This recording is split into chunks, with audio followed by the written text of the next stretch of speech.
Welcome to Escaping the Echo Chamber. Are you ready to think outside the box? Because we've got an interesting one today. We've definitely got an interesting one today. It's been the talk ever since Sunday night. Like I woke up Monday morning, early Monday morning, like 3 o'clock in the morning. I look on Twitter, I see it trending, and I'm like, that's this got they got to be talking about a skit, right? Will Smith smacks Chris Rock. Okay, it's a skit. And then I watched the video. And when I watched the video, I'm like, wow, wow, it's kind of crazy. Um, there's an insane overreaction. Okay, yeah, let's take a look. There's an insane overreaction to what happened. People say he needs to be locked up and get his Oscar taken. If he gets his Oscar taken away, Roman Polanski needs to get his taken away too. Well, that's the thing. So, listen, overreaction, I think, definitely applies. But the question is where? Because I've seen a lot of different takes um, since this thing began, and I'm like, okay, what's the like? I've been trying to look at it from different people's perspectives. So let's start with Will's perspective. Let's assume Will was right. Um, like you don't talk about someone's wife. You don't you don't clown her. You don't disrespect her. Like this is a man's wife. You show her respect, or else you're gonna have to deal with the dude. You're gonna have to deal with that man, her husband. And like if you decide to cross the line and you want to talk about this man's wife, okay, it's open season. It's open season. Like don't cry, don't complain. You get what you get. So now if we're taking that perspective, then Will's completely right. Will goes up there, smacks him, and like he's fortunate in that case that that's all Will did. Just smacked him once and let him know. But then I have a question. If that's the perspective, if you're not supposed to be talking about a man's wife, why?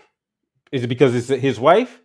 So that means you can disrespect a single woman, right? Or is you're not supposed to be making fun of, teasing, or saying nothing about any woman? Is that what the standard is? Because if the standard is that you're not supposed to talk about her because that's his wife, then that means that the only reason you're not, making fun of a woman, you don't tell jokes about a woman, the only reason you won't tease a woman is because you're afraid of who her man is, her husband, her boyfriend, or whatever. But as long as she's single, everything's good. You can rank on her. Um, then there are people saying, well, it's because black women are the butt of everybody's jokes. And like there was an article that came out today in the New York Times, and this woman says, "Why are black women always the butt of everybody's jokes?" And I'm like, I'm not sure that they are. I've seen Chris Rock's. In fact, I even watched some Chris Rock stand up. You know, and I saw him joke about white women. I saw him joke about black women. I saw him joke about black dudes, white dude. Like I saw him kind of run the gamut of who he makes fun of. So I'm like, the this take that black women are always the butt of a joke, and the article is written by a black woman. I'm like, is she taking into consideration the reason why she feels that is because she's a black woman? Like, of course, she's going to be more attuned to jokes that are aimed or that center around her. That doesn't mean that her perspective is going to be reality. But even if it's that, okay, you can joke about black women, you can tell jokes, but the line not to cross is you don't joke about a black woman's hair. Is that the criteria? Because that seems to be what a lot of people who are taking Will's side, like, okay, no, he went too far. He shouldn't have been talking about her hair. Black women are real sensitive about the hair, and I'm like, I've got some. I feel some type of way about that, and like one of the words people use is infantilization. I'm like, yeah, like black women. I think black women are strong. They are intelligent. They have the ability to take jokes and give it. Like they have it. I've seen black women who can break a man down to like just feel stupid. Like rank on her if you want to. She will embarrass the hell out of you. Let me take a look at some of these. People acting like Will's a super goon. Should he have smacked him? Hell no. But Chris shouldn't have cracked that joke. They were both wrong. Okay, so you're seeing like some nuance. Both of them were wrong. I still think it's an act. He slapped Chris for having her name in his mouth, but he didn't do anything for having Jada herself. It seems like a publicity stunt to boost the Oscars. There's some people who are suggesting that. Yeah, he didn't say anything to August. Yeah, I've seen that take too. But now let's flip it. So we got the one perspective that you know Will is right. Boom. What if Chris is right? Chris is completely in the right. It's just jokes. They're just jokes. He just told a joke, and even they're just being jokes. That particular joke was mild. Like it was an easygoing joke. It was just one joke. He didn't go too hard on her. He hit Javier Bardem and his wife with the joke. Um, Hit Will and Jada with one, and that's all it was. That's all it was. So like, why? Like he was doing his job up there, telling jokes. And the thing about the award shows is the award shows tend to be roasts of celebrities. So celebrities come there to get awards, but at the same time, that's the reason why you have comedians hosting and presenting because the comedians now tease and roast the celebrities. Like that's part of the ceremony. That's like even if you look at the White House Correspondents' Dinner, how they used to do it. They stopped doing it. Um, we'll talk about that a little later. Uh, but they used to have comedians come on, and the comedians would roast the politicians. They would roast the journalists. Like that's just part of the game. So if he was just doing his job, Will Smith had no business jumping on stage, touching him. Will Smith should have been able to take it in stride. Jada should have been able to take it in stride. That's Chris. That's from Chris Rock's perspective. But I go back to should black women be protected? In fact, let's pull it up. Should black women be protected? Um, yeah, they should be. But the question is protected from what? Because there's one thing to protect black women from harm, from danger, and it's another thing. Like what's being suggested now is that black women should be protected from jokes, from see like so just regular teasing. Because like I said, I've seen black men and black women go at it back and forth, and I've seen some black women that just got these like super wit, like just witty as hell, and just break dudes down. And dudes get in their feelings. Say, hey, don't get in your feelings. You wanted to joke, and she embarrassed the hell out of you. You just take it because when it comes to jokes, like I see men and women as being on equal playing field. It's you don't have to worry. It's not an issue of being physically stronger. It's just like it's intellect. So the thought of black women being protected, of course, but then how should they be protected? I there are people saying that it's too far to say that black women need to be protected from jokes, from comedy, from like teasing, and even if you're going to say that black women should be protected from jokes, like are there some jokes that can be told, some jokes that shouldn't be told, and at what point are we going to say, okay, let communication happen before somebody says, oh, you crossed the line? Um, okay, so this is in response to him talking about August, right? Jada and Will have an open relationship. If he wanted to talk about the entanglement, fine. See, listen, like, and I think even Chris looked at it this way. Talking about the entanglement seems like it would have been more sensitive than talking about, hey, the GI Jane joke. Um, but I don't understand why people constantly joke and talk about black woman's hair, and she has a disease. That's why she cut it. Um, so I mean, hair loss isn't a very uncommon thing. Like that's my perspective. But here's why I'm going to take it, because Jada went on Instagram last week and she was talking about, hey, like I don't care. Like this is I love my hair. It looks great. I love the way I look right now. I'm not worried about what people say. So now let's say she says that and she doesn't mean it.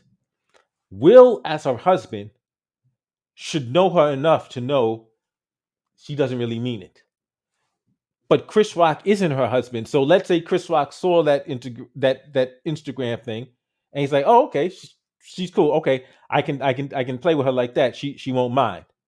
Because if he sees that and then he goes ahead and jokes about it and she gets upset, because if you look at how he reacted, he says the joke, he looks around, then he looks back and he sees her, like he sees her face, and then he goes, "That was a nice one." Like that's what he reacted to seeing her face. So he saw that she was upset about it, and he started like trying to like that was a nice one. Like I didn't mean it like that. And then that's when Will starts getting up.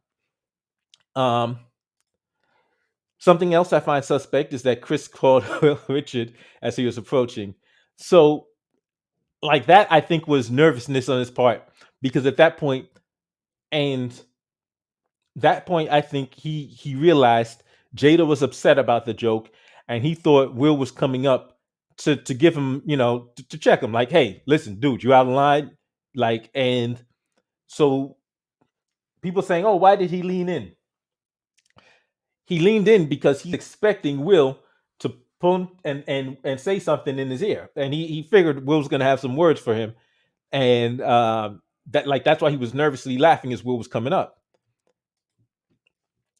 Is another sneaky way what Hollywood is trying to stain the positive. Okay, listen, we're gonna get into that. We're definitely gonna get into that. We're gonna get into that. Yeah. If Chris Rock was a white man that said the joke, Will would never have had the guts to do that, nor if it was Dwayne Johnson who said the joke. Now, I don't necessarily know if any. I think there may be truth about certain white dudes that he wouldn't have done that to. If it was The Rock, if it was The Rock instead of Chris Rock, I'm pretty sure Will would not have gone and done that. I'm pretty sure if it was The Rock, yeah, I'm pretty sure he would not have got up and done that. People also saying Jada is a villain. She didn't tell Will to smack him. Listen, we'll get into that. We'll get into that. Will smacked the white guy that tried to. Okay, now take a look at how. Remember, that's on a red carpet. Somebody tries to kiss him. Like he taps the dude. He's like, he taps the dude. He did not slap the dude. Like the way he hit Chris is the way, like, had he hit the dude that tried to kiss him on the carpet, that would have made sense. But the way, like, it was switched. Like the level of animus in his hit to Chris was greatly disproportionate, especially when you compare it to the way he tapped that white guy on the red carpet that tried to kiss him. Um, he tapped him like, yeah, that was a like it's like his fingers hit him. He didn't even. Yeah, that was it was a ritual. I saw that perspective. I have seen that perspective being shared. He love tapped the whole dude. The white dude tried to kiss him. Yep. Yeah. Embarrassing to the black community. There are people saying they will never watch Will's movie again, and people are seriously saying he should be locked up. So I don't do think a lot of the reaction has to do with race. I'm not going like, and I'm glad Chris said I'm not pressing charges. Now, will Chris sue? That's time will tell. Um, will the Academy have a reaction? The Academy has to have a reaction because, like somebody was saying, that Chris definitely has a lawsuit against Will if he chooses to, but Chris also has a lawsuit against the Academy because Will smacked him. And at first, people think it's a joke, right? Because Will smacks him. People think, oh, hey, this is a skit. And then he says, oh, Will slap the mess out of me. Will sits down. The audience starts laughing because they're like, oh, that this is a joke. This is all part of it. And then Will starts yelling from the audience, keep my wife's name out your mouth. Now everybody knows it's real. Now everybody in there knows, like, okay, whoa, this was not scripted. This was not supposed to happen between the two of them. But the Academy doesn't do anything. Security doesn't come and escort Will out. Because, like, think about it. Right now, Chris just got smacked by somebody, and the Academy doesn't do anything to protect him. So he has to continue to go on with announcing everything, and then what? He's supposed to go sit down and continue to feel unsafe. And from what the reports are, Chris left. So from a business standpoint, the Academy put themselves at liability by not taking any action against Will. They definitely opened themselves up to liability by not taking any action against Will. In fact, I mean, by removing him out of not even arresting him, but kicking him out of the venue. Because like right now, at that point, how could they expect Chris Rock to just go back to his seat and feel like I don't know if this dude's going to come and do something else to me or what? A black man should not hit another black man on live national television. Makes all black men. I didn't like it. I really have a problem with it. The Academy's reaction was to give Will a stage after that slap and let him give a whole speech. Again, if he gets his Oscar taken away, Roman Polanski needs his snatch as well. And we're going to talk about that because there's a lot of people that have commented, and as people are commenting, people are looking at their own past. So from protecting black women to stand up for your woman. Listen, you stand up for your woman, hands down. You 1000% are supposed to stand up for your woman. However, and I'm going to say however, I'm going to say standing up for your woman does not mean slapping people, punching people in the face, attacking people. Standing up for your woman comes in many forms. So, if somebody is trying to physically hurt you, yes, you respond physically, you defend your woman with the necessary force to protect her, without a doubt.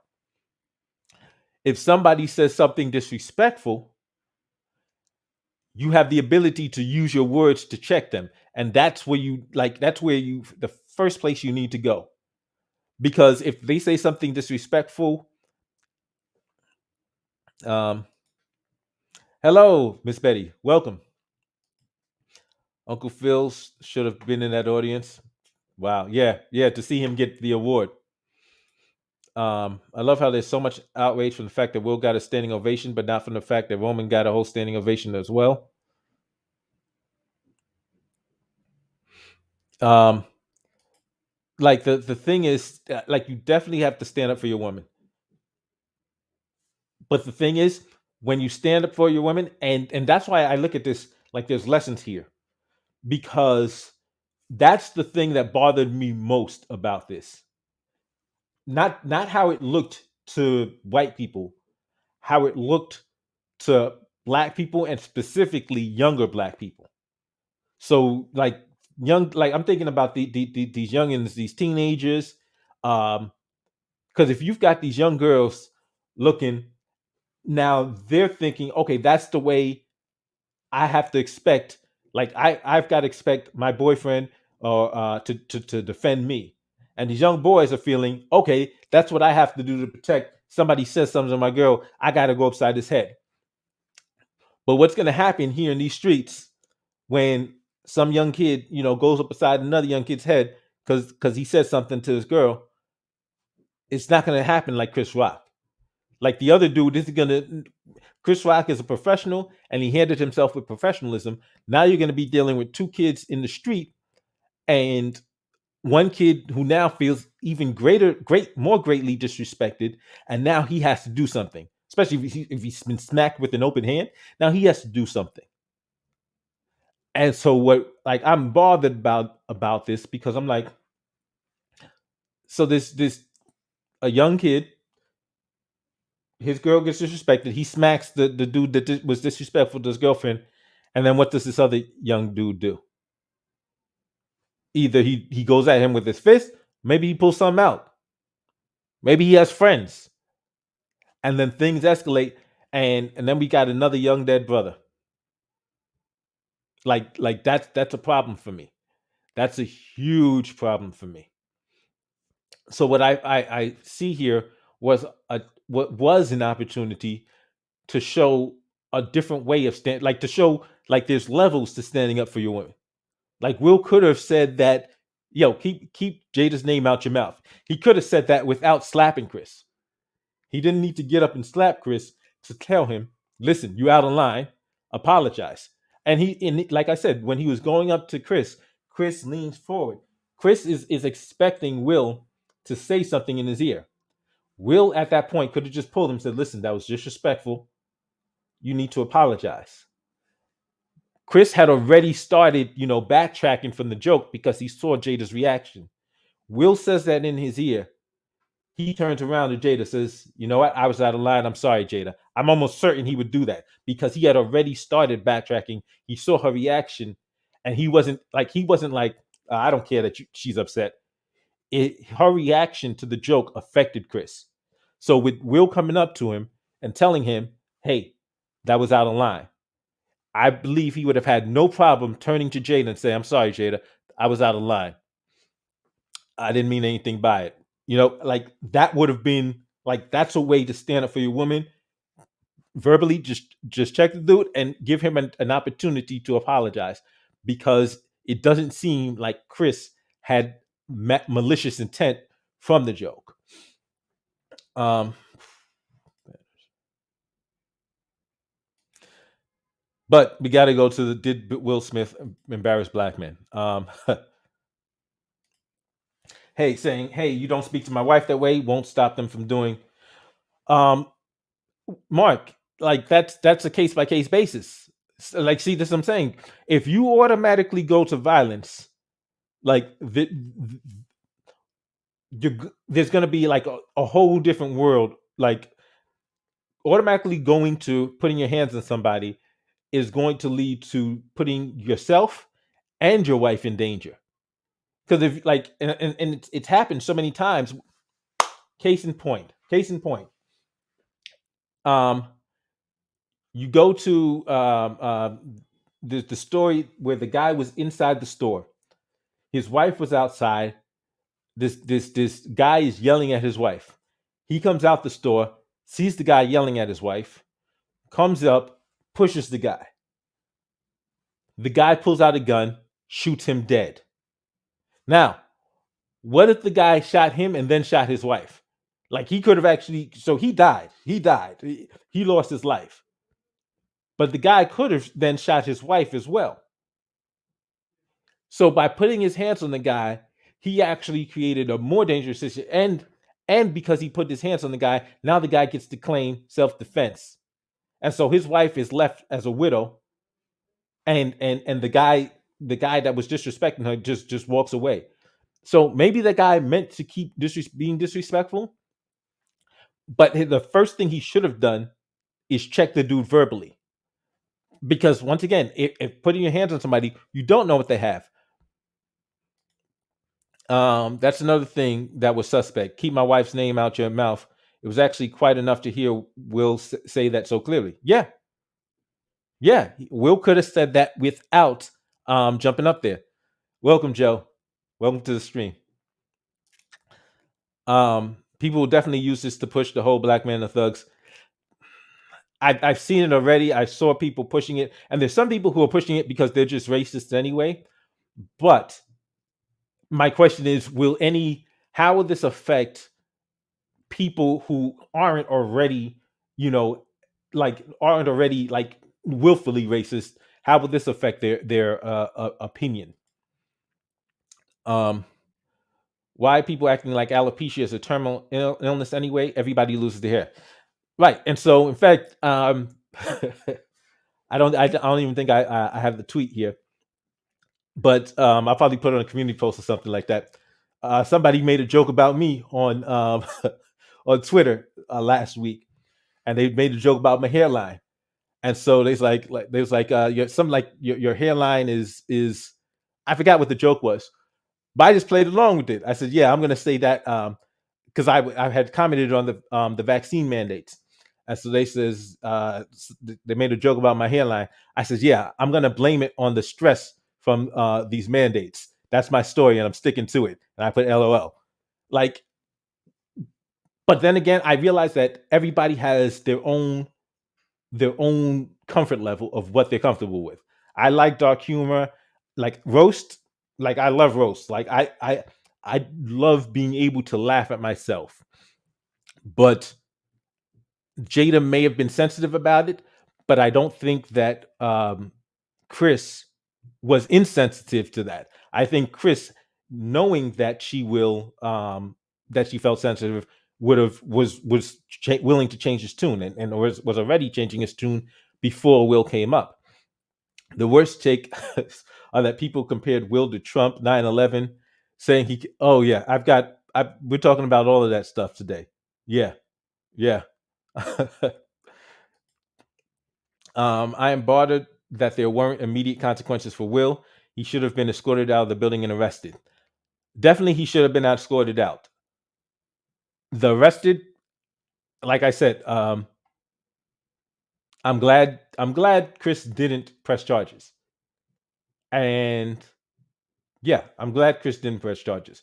But yeah, um, just just from a workplace perspective, you don't like if I'm running a business and somebody who's working in my place gets smacked and I take no corrective action to address it, like that's just crazy. Shannon Sharp, yeah, Shannon Sharp had a really good take. And once again, if like think about it, if Shannon Sharp is reading off the cue cards jokes somebody else wrote, do you think Will's reaction is the same? Good point on that example in Florida. The guy shot the dude and will get away with it too. Yeah.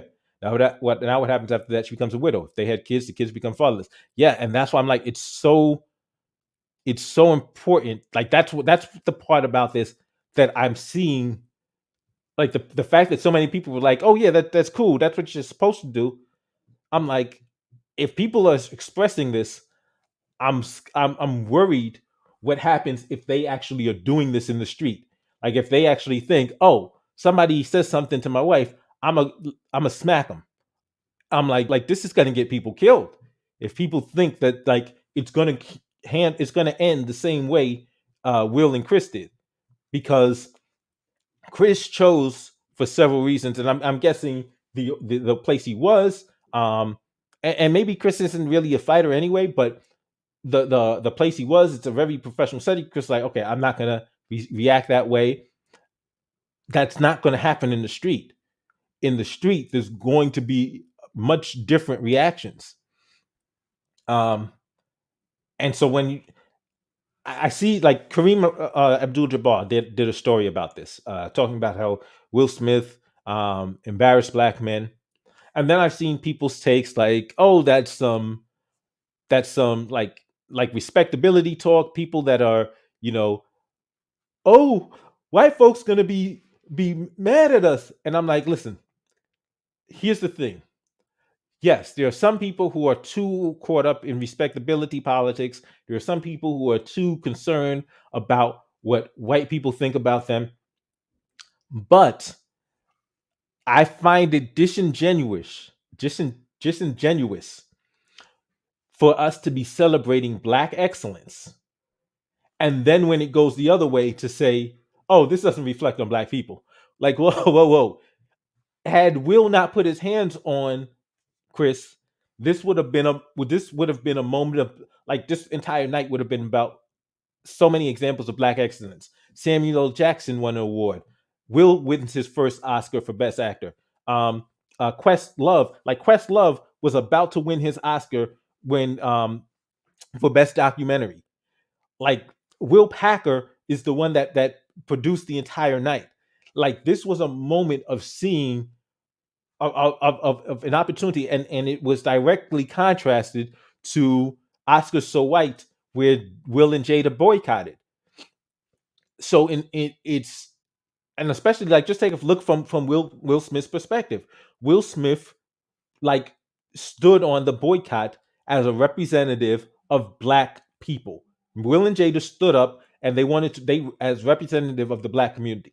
So for them to stand up at Oscar So White in 2016, and and take the mantle up, and it's not an easy mantle to say of take up, but there's responsibilities that come with it.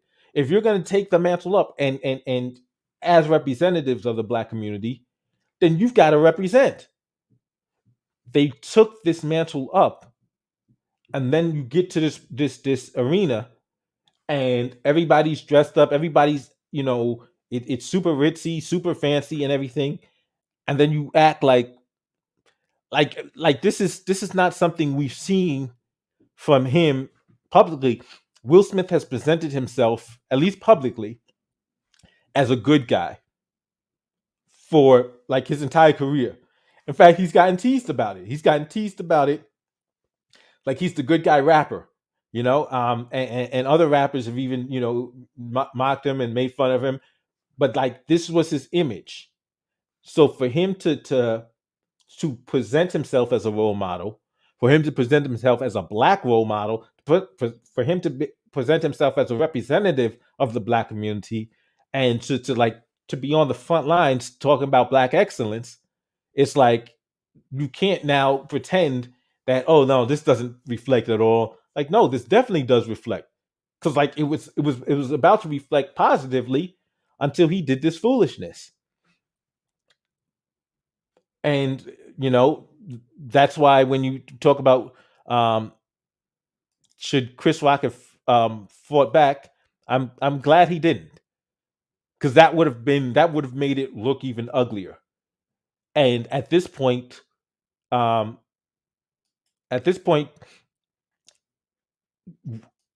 at this point, Chris Rock looks like phenomenal right now. He really looks like, and I'm seeing the tide turn even more in Chris Rock's favor, because there were people that were being much more vocal for Will Smith, and I can see that tide is even shifting away as more and more people are feeling comfortable coming out and saying stuff about Will Smith. And I think some of it was fear. Like, even I saw Entertainment Tonight. Like, one of the hosts didn't want to say anything, and the female host then says, no, she comes out and says, yeah, he needs to be banned from the Academy Awards for life. She says, I don't think they should take his Oscar, but he needs to be banned for life. And I could see that she was at first nervous about saying that, because if she's in the entertainment business, Will Smith is a very powerful person. Now, what if tomorrow this all blows over, and, like, everybody in power just forgets about it? And now Will Smith goes, "Oh yeah, you were the one that said I was supposed to be banned for life," and he could just completely shut her career down. But I see more and more people are feeling comfortable, like, calling Will out. You know, um, okay. So let me see. I'm missing. Okay, I read that one. The worst takes. Okay, right. I am bothered that there weren't immediate. Yeah, he should have been. Thoughts on Shannon Sharp's take? Yeah, yeah. Shannon Sharp was He was right. Like I definitely get where he was coming from. But I'm like once again, I'm glad that Shannon Sharp wasn't there because Chris Rock restrained himself, and it didn't get uglier. Um, because yeah, just imagine like I don't even want to think about the optics of these two brothers just going full out, on the Oscar stage. Um, are you an attorney? No, I'm not an attorney. Um, I still watch Independence Day. Yeah, I'm not gonna say, oh, I'm throwing out all of my Will Smith movies. I don't even think I have any like DVDs. But like I'll watch some Will Smith movies. I do look at Will Smith differently now. And that's one of the last things I want to talk about. How Will Smith has changed his image with what he just did. Yeah, it was the wrong venue to earn street cred, right? Like, and Will Smith being who he is should not be worried about street cred. Hancock was playing Will that night. Jada gave him the August will never let. Like, listen, this is the crazy thing. Will was laughing when Chris first tells the joke. Will is laughing. Jada rolls her eyes. The camera goes away. It goes to Chris. What's happening between Will and Jada at that point, we don't see. But Chris sees. Chris sees, and that's when you see Chris like, no, that was a nice one. Like Chris is already copping a plea when he looks back at them. So like it's something transpired that we didn't get to see on camera when that happened.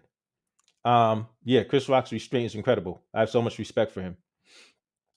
I watch movies that have actors in it that have done way worse than what Will did. And that's what we got to talk about. Because we really got to talk about that. Because a lot of people are coming out and saying stuff, and a lot of these people are actors that are saying stuff that have something to say about the situation. Um, Stand up for your woman. But why did Will do it? When I look at it, and I'm like, why did Will do it? It's like what you just said. See, there's a couple of takes. Like some people think it was staged. Now, here's what I don't think. I don't think Chris Rock and Will Smith planned this together. There's definitely not. Chris Rock appeared to be too shocked, and I don't think Chris Rock is that great an actor. I think Chris Rock was genuinely shocked. Like I saw the shock, the confusion on his face, and it seemed like it was not just confusion. There was like some hurt there too. And let me tell you what I mean by hurt, not physical hurt. Like I think there was some real genuine hurt from him. Like he thought Will and him were better than that for Will to do something like that to him, and that bothers me. Like that for you to treat somebody like that, like especially like you treat a brother like that who you're like you're at least you're supposed to have some type of a bond, some type of a rapport for you to just blatantly violate him like that on international television. Like that and so I looked at him and I can see the confusion and the hurt on Chris's face that he did that to him. And like so I definitely don't think Chris was in on it. So now that would leave two scenarios. Like I on my thing, I did a joke um, about Will receiving a call from the Academy that morning, telling him, "Hey, thanks to you and Jada, our ratings have been down. Um, we're gonna need you to do something for us. Like we want to give you the Oscar tonight, but you got to do something for us." So that was kind of a joke. It was a joke. Uh, Although some people seem to have theories that they believe that the Academy was really doing that, and I've seen some takes on them. I'm like, I don't know. I know Hollywood is a very strange place. I know a lot of the stuff that happens there is just like some really strange stuff. So that like it's not impossible. But one of the more um obvious and possible explanations is just that the battery was put in his back by Jada. Because, like we said, we saw him laughing. Jada's pissed off. The camera pans away, and then suddenly he's up on stage and smacking Chris Rock. What did Jada say to him? Because what we're pretty sure is Jada didn't stop him from going up. Because if Jada just says like, I didn't like that joke, and then he gets up, like, why doesn't Jada stop him? Like, hey, what are you doing? Because if she didn't expect him to do that, like, the question is, why wouldn't she then just say, hey, no, sit down? Because in all reality, she may feel even more embarrassed, and I can definitely see people are feeling more embarrassed if he makes a scene instead of just like talking to him later. But she didn't seem bothered by the fact that he made the scene, which is which tells me something about Jada. The fact that she didn't seem bothered by the fact that he made a whole scene, because there's a lot of women that would have been pissed. Like, what the like no, you don't go and make a scene. Like, you could have pulled him to the side, you could have done something. You don't go make a scene and make this into a bigger thing than it was.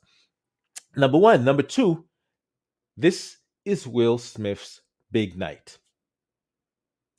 He's nominated for Best Actor, and he's finally, and everybody thinks he's the favorite. This is his big night. To allow him, and because remember how I talked about, protect black women, protect your woman, stand up for your woman? Yes, without a doubt. But if your woman loves you, she's going to stand up for you too. And she hadn't, it seems like she had the opportunity, and she did not take the opportunity to stand up for him and to protect his big night, because all of that is overshadowed now. Instead of us talking about Will Smith winning the Academy Award, we're talking about Will Smith doing something that, as of last, like, this is something we could have expected. We wouldn't be surprised if Kanye did next week at the Grammys. It's not something we expected from Will Smith. So why did he do it? A lot of people seem to think that Jada may have put the battery in his back, and her reaction doesn't contradict that. Because, like, the whole time she's like, doesn't seem at all phased by the fact that her husband just like completely derailed the Oscars, changed the entire atmosphere in there, and smack somebody. What man can say he and his mother?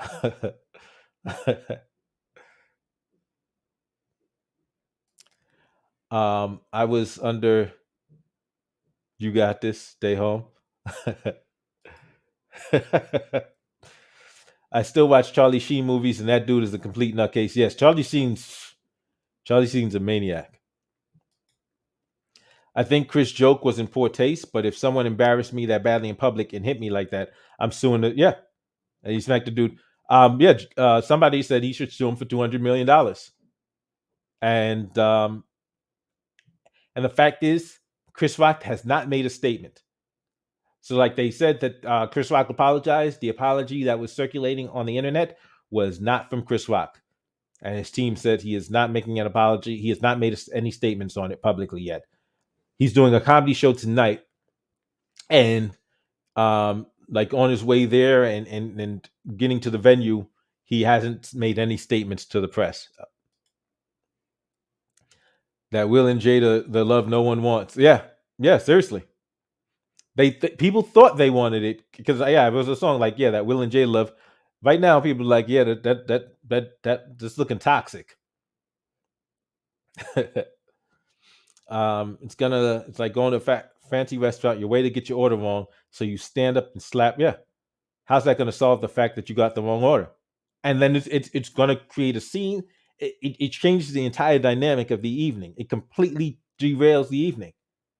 Like, if you're supposed to be having a nice night out, enjoying yourselves, like, that completely changes it. I do not like Jada at all. Will should not have married. Listen, she's not looking right now. Their image is looking bad. So he felt very pleased with himself that he smacked him. Like, yeah, I got to show him. But as the days wane, people are looking at him like, yo, dude, you some garbage, and just so many people, more and more people are coming out with that take, and it's funny because I remember when he says what Denzel says to him, and I'm looking at Denzel's face, like Denzel may have said that to him, and he may be rationalizing in his mind, yeah, Denzel's on my side. I'm looking at Denzel's face, and Denzel's face does not look like he's very pleased with Will's actions. Denzel's face looked like something's wrong. There's like it looks like Denzel stepped in to calm him down and to keep him from, like whatever he didn't know what state of mind he's in. But Denzel does not appear to be at all pleased with what Will Smith did. And to see how Denzel hasn't come out and said nothing.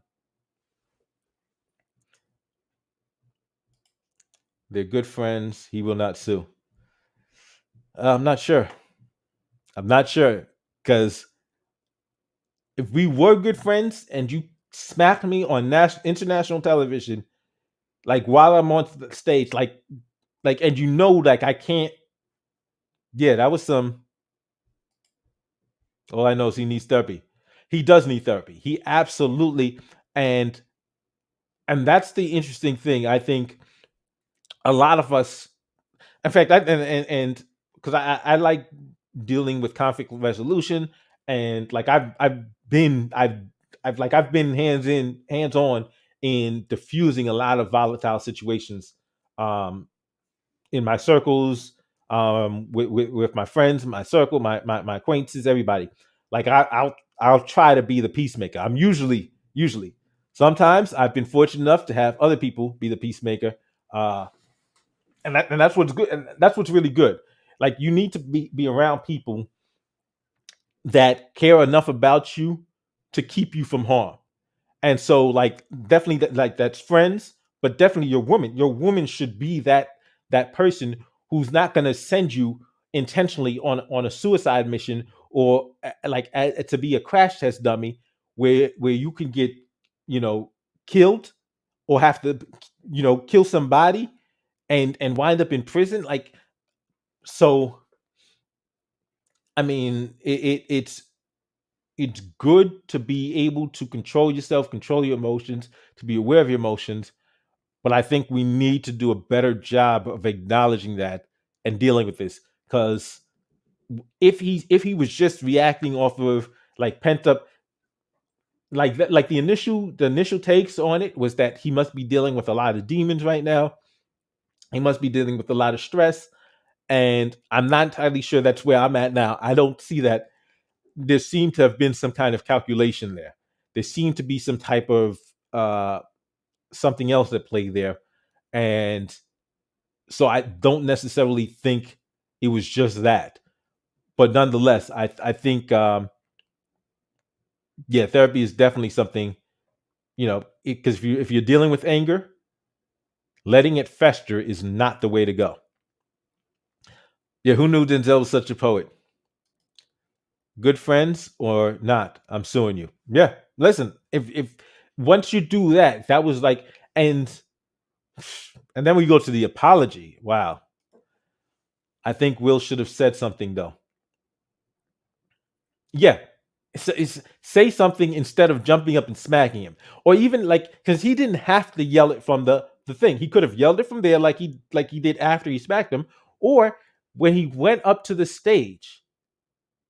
Chris leans over. Chris is leaning over so that Will can say something in his ear. Will instead decides, I'm gonna smack him. And quite frankly, I think that was Will's intent the entire way up. But he could have went up there and then hey said something to him in his ear. And I'm almost certain Chris Rock would have turned and said, "I'm sorry, Jada, I was out of line for that." I'm almost certain because he was already backtracking once he saw how she took the joke. His woman down don't care about the family. She did a whole show airing out family secrets just for ego, and that's what it's seeming like. It's seeming like this could be such a toxic relationship, and and like I said, this is his night. This was supposed to be Will Smith's the biggest night of his professional career. The biggest night of his professional career of him winning the Oscar for best actor. And instead, she lets him do this. At the very least, she lets him do this because she doesn't stop him. And then at the worst, that she sends him to do it. At the worst case scenario, that she says like, oh, you just gonna let him say that to me? You ain't gonna do nothing for me? Like, I don't know what she said to him, but if she said something like that, if she said that, that's a toxic relationship. They will break in 2 3 years. It really does look like that relationship isn't built to last. Chris knows that wasn't him. Yeah, like that. Um, it's take like one, two, his apology. His first apology. His first apology when he's getting his award, apologizing to the Academy and not to Chris. People are like all of this stuff people watch, and so like I said, Will Smith, he feels like he won because he smacked Chris, and Chris didn't do anything back, and he got his Oscar. But he doesn't realize. I don't think he realizes it yet that he did a lot of damage to his image because there's been rumors. Okay, like what he did to Aunt Viv, the dark skinned Aunt Viv, Janet Hubert, and how he treated her. And people didn't like that once they heard about the stories. So once they saw them reconcile and everything, people were like, okay, people. But this is something that people aren't just hearing about. This is something that everybody watched him do on live television. They watched him act a fool. They watched him treat Chris Rock like just nothing. And then they watched him get up on stage and give this sorry, sorry excuse for an apology. And it wasn't even and he didn't apologize to Chris. He apologized to the Academy and to my fellow nominees. And then he makes excuses. Yeah, I got into character. I'm a fierce defender of my family. Like, people are looking at him like, dude, you're a piece of garbage. And if his success all of this time has been built on this good guy image, I don't think he realizes yet how much damage he did to that image. Because then you go to his apology to Chris, the apology that his publicist wrote. Like, because remember, like these words don't even come out of his mouth. These words are posted on Instagram. So does anybody believe that he wrote that? That himself? Nobody believes that. That's why Tony Rock, Chris Rock's brother, says no, that was not sufficient. That apology is worthless. Because it is. We know he didn't write that. Nobody believes Will Smith wrote that. He had somebody on his social media team type that up, like, and what it seems like he didn't even want to give an apology, but his social media team pressed for it, and he's like, okay, whatever, write whatever you need to. And so they wrote up an apology, put it on Instagram, and that's his official statement. Not once from his mouth have we heard him apologize to Chris Rock. Not once. His apology was completely insufficient.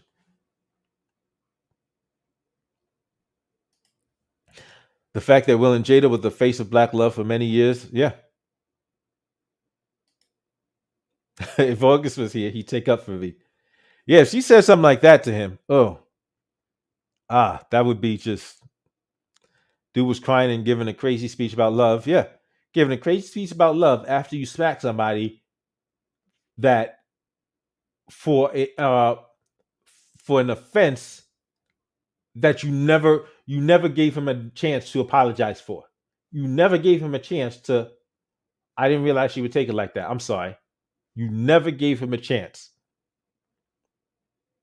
What did he do, dark skin on Viv? He's the reason why she left the show. He had kicked off the show. Yeah. And then she said he like basically blacklisted her out of Hollywood. That's why you didn't see her getting roles anymore. Yeah.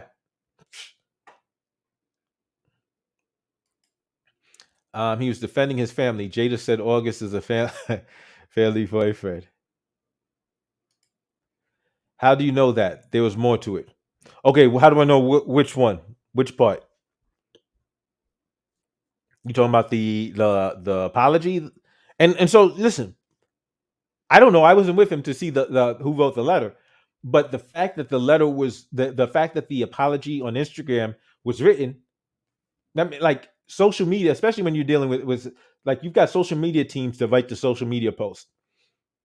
So if I see a social media post written from somebody, to me it's worthless because I'm assuming your team wrote it.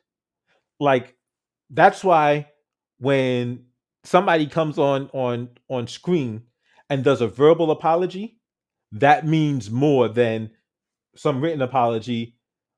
It's like no, that means absolutely nothing. This channel is called Escaping the Echo Chamber, yet you're talking about the same stuff everyone else is. Let me tell you why I do that. I talk about the stuff that people are interested in because otherwise I'd be talking to myself. So I talk about the stuff everyone else is talking about, but I try to look at it from different perspectives. So instead of just of looking at things in one way, I like, hey, like when I started off this, we took a look at what if Will's right? We went through Will's perspective. What if Chris was 100% right? We looked at Chris's perspective and we asked questions.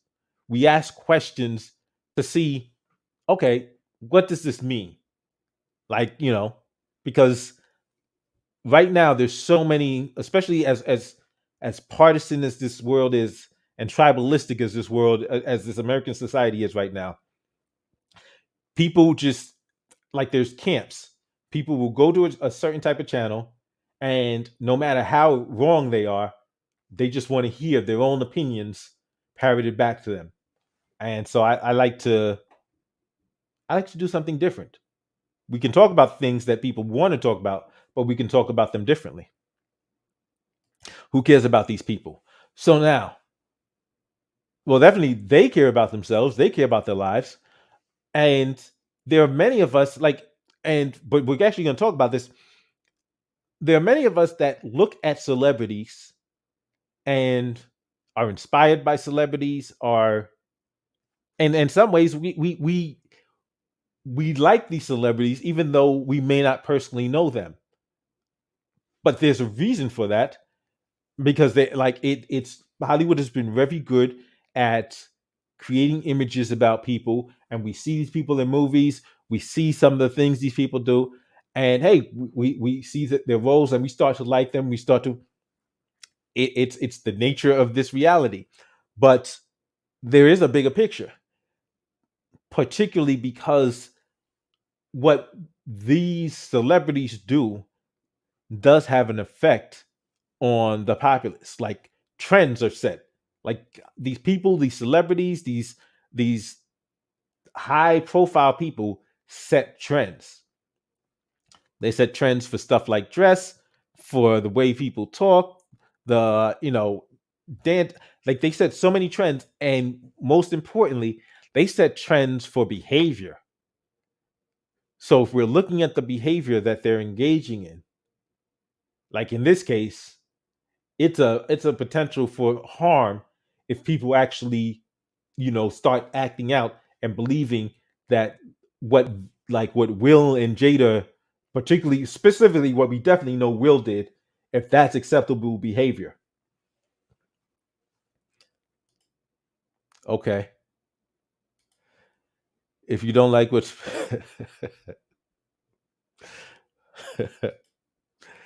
the echo chamber is all saying one thing, blocking anything else. He hasn't blocked me yet, so I believe this is not an echo chamber. See, Clown Shoes gets it. I was a bit pro Will Smith, but you're making some good points. Listen, I've liked Will Smith for a very long time, but like what I saw him do was like, wow. And like I said, I keep watching because I've thought like, I mean, we've seen it so many times. Seeing Chris Rock's face, I don't just see confusion. I see pain. I see him hurt. Like it looks like he's hurt. Like, and you can hear it in his voice. He's like, dude, like it was like he was shocked and hurt that Will would do that to him and do it so publicly. Most celebrities and musicians are, and yep, and that's what. Listen, as we start looking through the statements of people of what people have said about this, and then the reactions, it's like wow, and there's a huge lesson. I mean, there's a much bigger lesson that we need to start paying attention to. I enjoy clowning celebrities. Escaping the echo chamber. This isn't the first joke Chris Rock has made about Jada. I know. There's a clip of him talking about Jada 6 years ago at the Oscars. Yes, I absolutely know that. Um, my question is, do you think that once he makes a more than one joke about somebody, he should be smacked? Um, and here's the thing though. Like right before this, I was on Twitter. Ricky Gervais was trending on Twitter. If y'all don't know who Ricky Gervais is he was the creator of the British Office. He's a comedian. In fact, there's a clip with him and Chris Rock, and that's another story. Him, Chris Rock, Louis C.K., and Seinfeld. Wow. Okay, but he hosts the Golden Globes a bunch of times.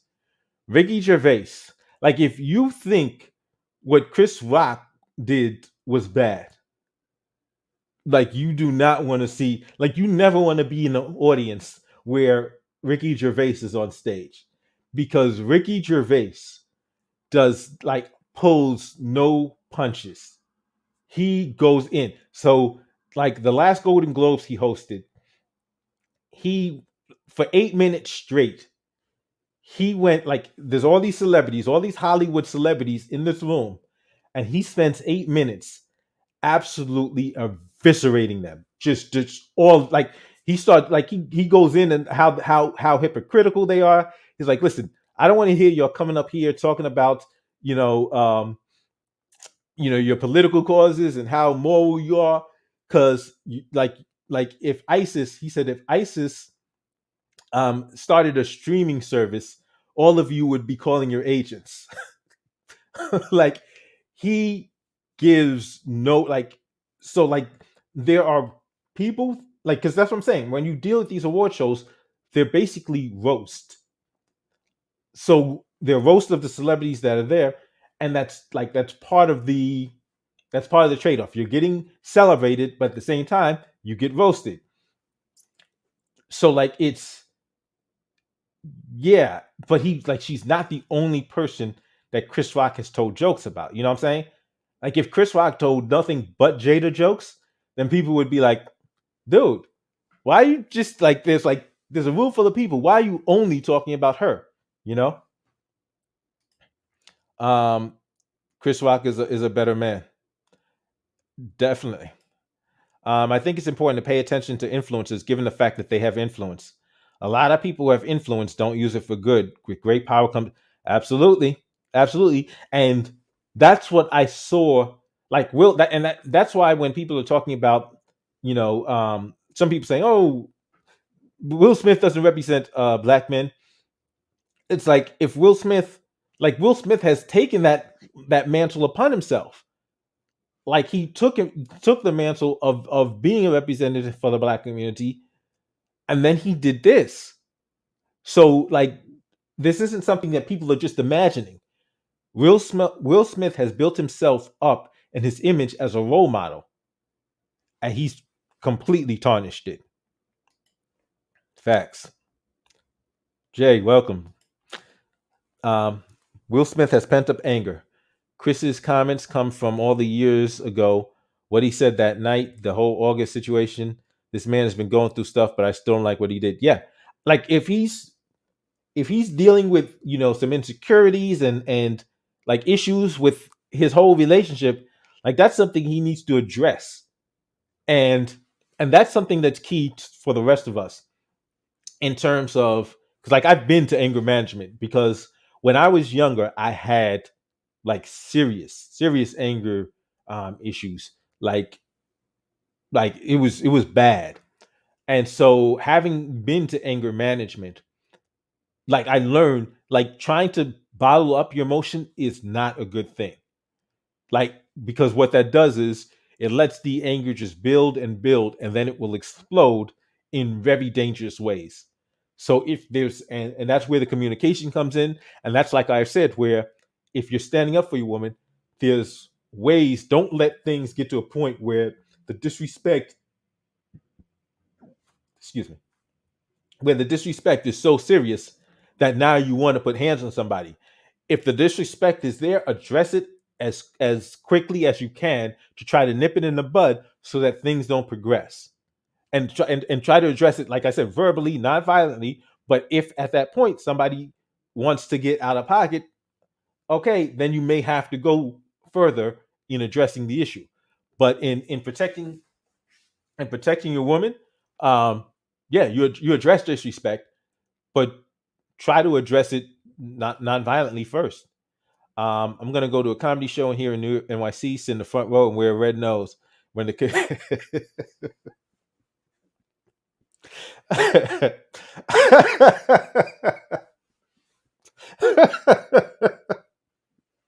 This is a good one. When the comedian roasts me, I'm gonna walk up on stage, slap him, and say Will Smith made it okay. Ah, that was a good one. That was a really good one. Uh, good luck with that. Did you hear that Chris Rock apologized to Wanda Sykes and the crew after the awards? I didn't hear that. Um, Chris Rock apologized to Wanda. I didn't know why he would apologize to Wanda. I know Wanda has actually issued a statement now. In fact, Wanda, I saw her talk about it. She's like, she felt like traumatized and triggered by that. And then people are like, oh, people are minimizing what they felt, but I understand what it's like for a person who's not used to seeing violence firsthand to see it, especially when it's like it's not expected. When somebody who's not used to seeing violence up close and personal sees it, like I've seen the effect it has on people, and like I've seen people just like really, it just shocks their world. I mean, if you've and essentially it's weird that growing up from where I'm from, um to some extent I'm desensitized, somewhat desensitized to it, which isn't necessarily a great thing either. But I can see why, like I see the reaction in when people can see a fight that I'll be like, okay, where they're like on edge, they're like their adrenaline is like they're really scared because this is something they haven't seen before and they don't know what to make of it. It's like a shock to the system. I have no understanding for a person to assault someone else because you're angry or for any other reason. The law doesn't allow it. Listen, it's clearly against the law, and I think it was just morally wrong. And it's like this isn't over for Will. It's definitely not over for Will for ruining the show with Will slapping him. Wanda apparently. Oh wow, wow, wow. Wow, that's crazy. I didn't know that. I feel even worse for him now. Wow. Wow. I really feel wow. I mean, and right now a lot of people are feeling for Chris Rock because they see they're like, no, like this guy, this is not wow. That's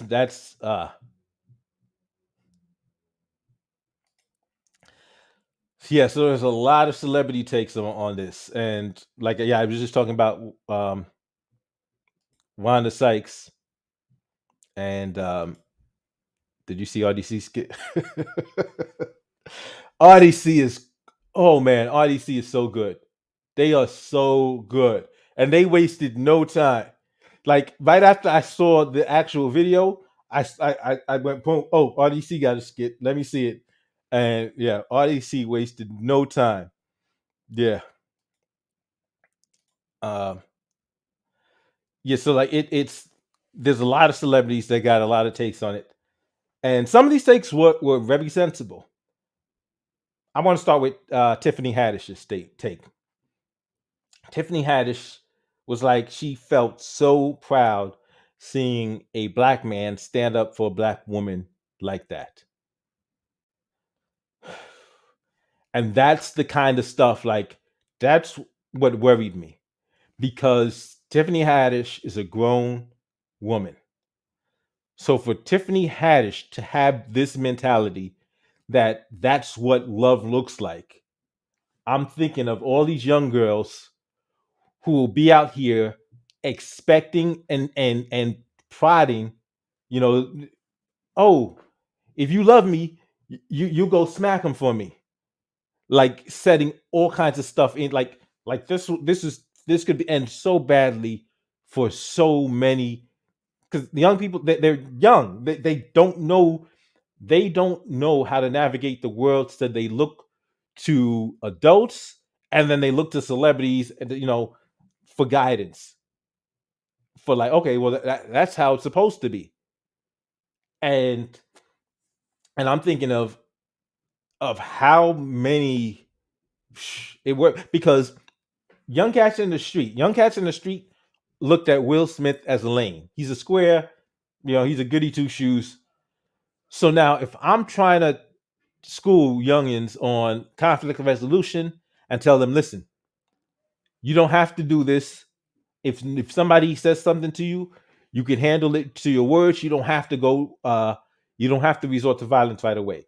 And so if I'm starting to reach some youngins like that, and then this happens, like this makes it so much harder for me to reach them because at this point they're like, if this square, this lame dude acts, it just squares up automatically. There's no way. There's no way I'm not. Like there's no like so if they're like their perspective is if a non-street dude is going straight to violence, like there's no other alternative. Like is violence is the first act or the first response to begin with. That's their take. And so I'm like he really did damage. Like his actions, and then you have somebody like Tiffany Haddish sitting here like fetishizing this behavior. And somebody said use the word toxic femininity because that's what that is. Like this idea that you like because you'll have some like young girls, they will see this and not know better. They'll think, okay, this is what I'm supposed to expect from my boyfriends. There's some grown women that just like have self-esteem issues and they'll want their men to do this because that feeds some void in them. So they'll want their dudes, oh, you're not gonna do nothing about that? Oh, you should smack. Oh, you scared of him? Like they'll send dudes on suicide missions, and suicide mission doesn't mean that dude necessarily gonna die, but she may put a dude in a position where he has to kill somebody else. He puts his hands on somebody else, they pull something out, or they start fighting, and then he really has to put in work on the dude. Because, like I said, most situations, especially if this happens out here on the street, that the dude on the street that gets smacked with an open hand is not just gonna stand there like Chris Rock. Like in the street, like that happens. Like there's because for all the conflict resolution that I do, I when like I cannot, I have a hard time telling people not to react once somebody puts their hands on them. Once somebody puts their hands on them, like I cannot in good faith tell somebody turn the other cheek. I can't do that because in just in on GP, they're in danger now because somebody's put their hands on them. You don't know how far this is going to go. You need to protect yourself. And so I can't at that point tell somebody, okay, if somebody smacks you, walk away. Because like, no, you don't know where this is gonna end. At that point, you have to protect yourself. So if you've got, because I know you've got grown women that have that mentality, that are empty inside, they have this void, and they want to see their men. Like there's some women that think, and like I said, that's where therapy does is needed. And you know, this is something we definitely have to normalize inside the community, inside the Black community. We have to normalize therapy, and for many reasons, not just interpersonal relationship, but racial trauma. I mean, like not just like into the personal trauma, but like racial trauma. Like, yeah, the Black community, we really need to be normalizing therapy because there are issues we need to address within the community and within ourselves. But like, you've got women that will grow up and they'll believe that violence is what is needed for a man to prove his love. And in some cases, they think the man needs to commit violence against others. And in some cases, they'll think the man needs to commit violence against them to prove his love for them. And like that's like toxic, and that's dangerous for them as well, obviously. But there's some women that have been in dysfunctional relationships for so long, that's all they know, and it's really bad. So where Tiffany Haddish is at, she looks like she needs help. Um, but the interesting thing I find is she was like gushing over what Will did for Jada for what he perceived as disrespect to Jada. But earlier that same night, Tiffany Haddish was disrespected. Well, I'm not sure if it was earlier. It might have been after. It might have been after because the chick on the carpet asked her about her costume change, and she's like, costume, like, and she goes in on the chick. Like, she doesn't smack the chick, but she checks the chick on the carpet, like the reporter that's asking her questions. She like dresses her down. She goes in on her, and like that's like she demonstrated right then and there that you can do this. You can address disrespect without smacking somebody, without smacking the mess out of somebody. You can address the disrespect and make your point, because she really made her point. She did exactly what, like, listen, and I'm not mad at her. She made her point. But that just shows you that Will could have handled that situation with Chris the same way. He could have addressed it verbally and made the point. Like, don't talk about my wife like that. Don't make fun of my wife. Don't mock my wife here in front of all these people about something that is sensitive to her. Don't do that. Um, Also, Amy Schumer. Yeah, I'm not a big Amy Schumer fan. Not a big Amy Schumer fan. Tiffany Haddish is always an embarrassment. She's got issues. She's got definite issues, and definitely I'm understanding what went wrong with her and Common. I'm definitely starting to understand that, because if she's like, I'm just thinking about it. If she's expecting like a man to commit violence on her behalf, even like to defend her against violence, definitely. Like, you better be able, like, if somebody's threatening her safety, you better be there to protect her. But if she expects a man to commit violence on her behalf against words, yeah, yeah, that's definitely a reason to. That's definitely the kind of woman you want. Okay, maybe we're not compatible.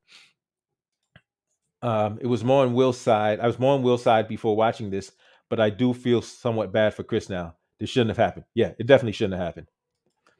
Pro tip: if Tiffany Haddish gives it,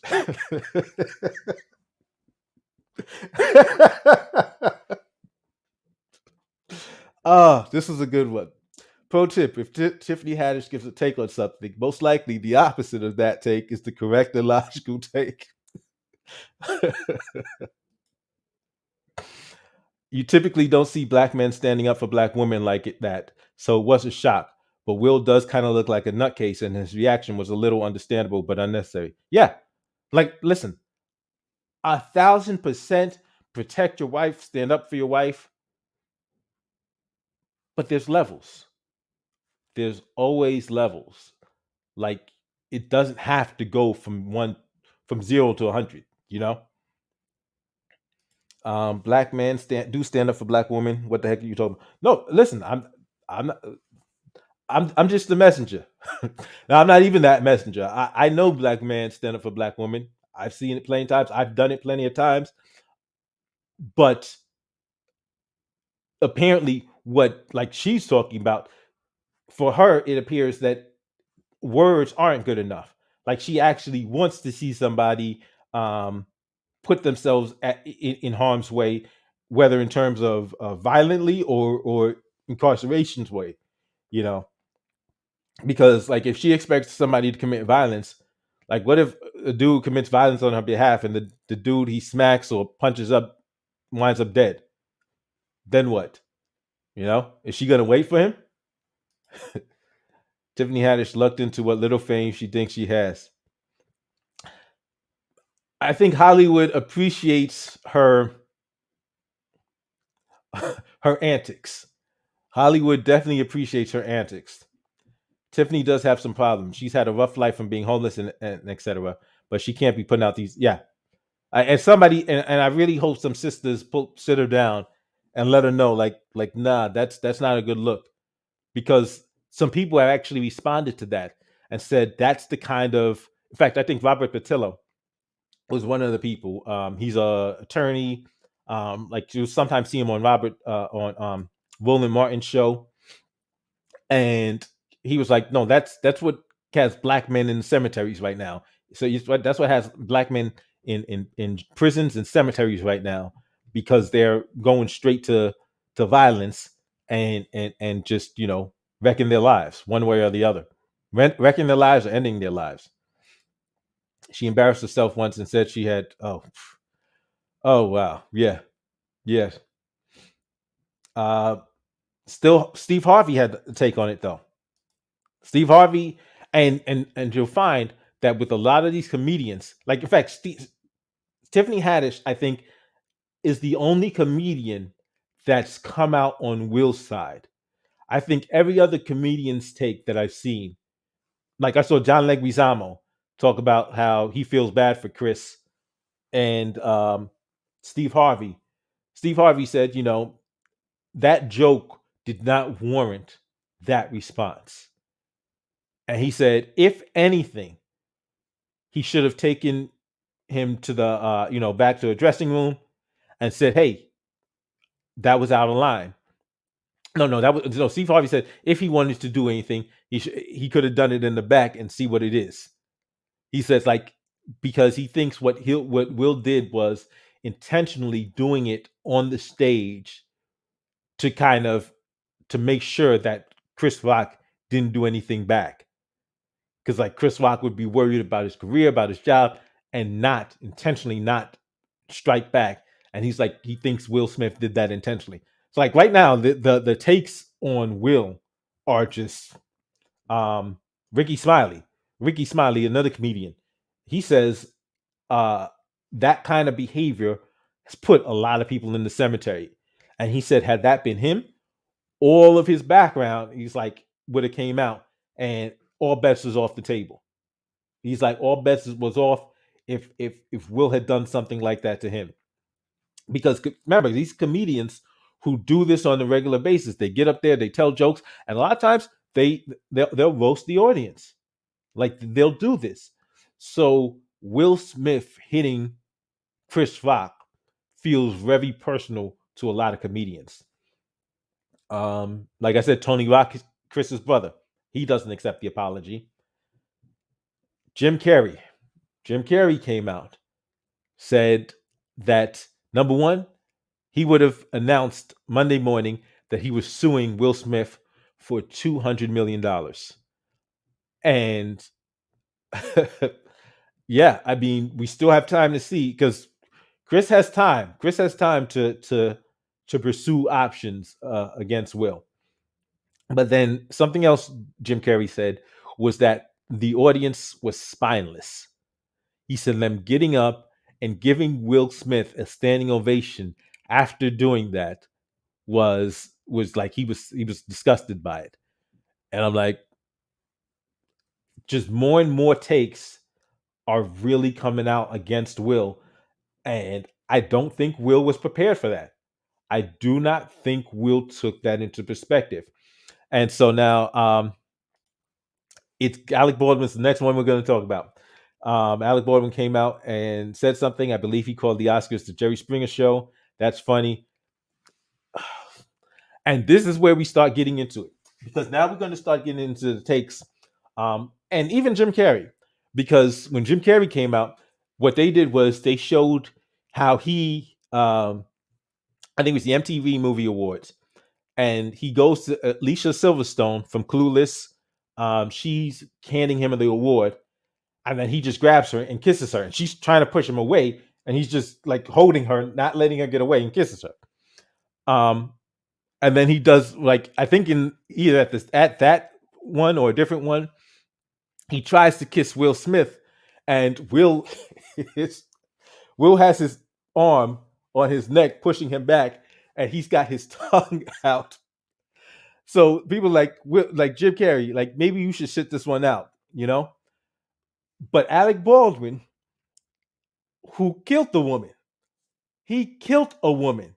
Alec Baldwin killed the woman and has decided that he is in position to come out and say something. And people are calling out these and let's get it clear. So I get what they're saying. I get what people are saying that if you've never addressed your own, because like I said, listen, I'm not I'm not an angel. Like I'm not saying this that Will is evil, and I'm saying number one, I didn't expect this from Will, and he was wrong. And and even in times things that I've done in my past, I've been dead wrong on. So like let me put that out there. I do not speak on this from a position of moral piety, you know. But yeah, I mean, like you killed a woman, and you're like you still are not speaking to the cops on it. So like yeah, there's a lot of people that are, and in fact, um, like they said, so like you had somebody had mentioned earlier, if they take, I think it's PJ, if they take Will's Oscar, what about Roman Polanski? This is one of the things I'm starting to look at, and what people have to realize about Hollywood. People have to realize how scummy Hollywood is, like absolutely scummy, because it's not just Roman Polanski. Let's talk about Harvey Weinstein. Let's talk about how all of these. Let's talk about Jeffrey Epstein. Let's talk about how these are people that were doing stuff everybody knew about and everybody was cool with because of whatever.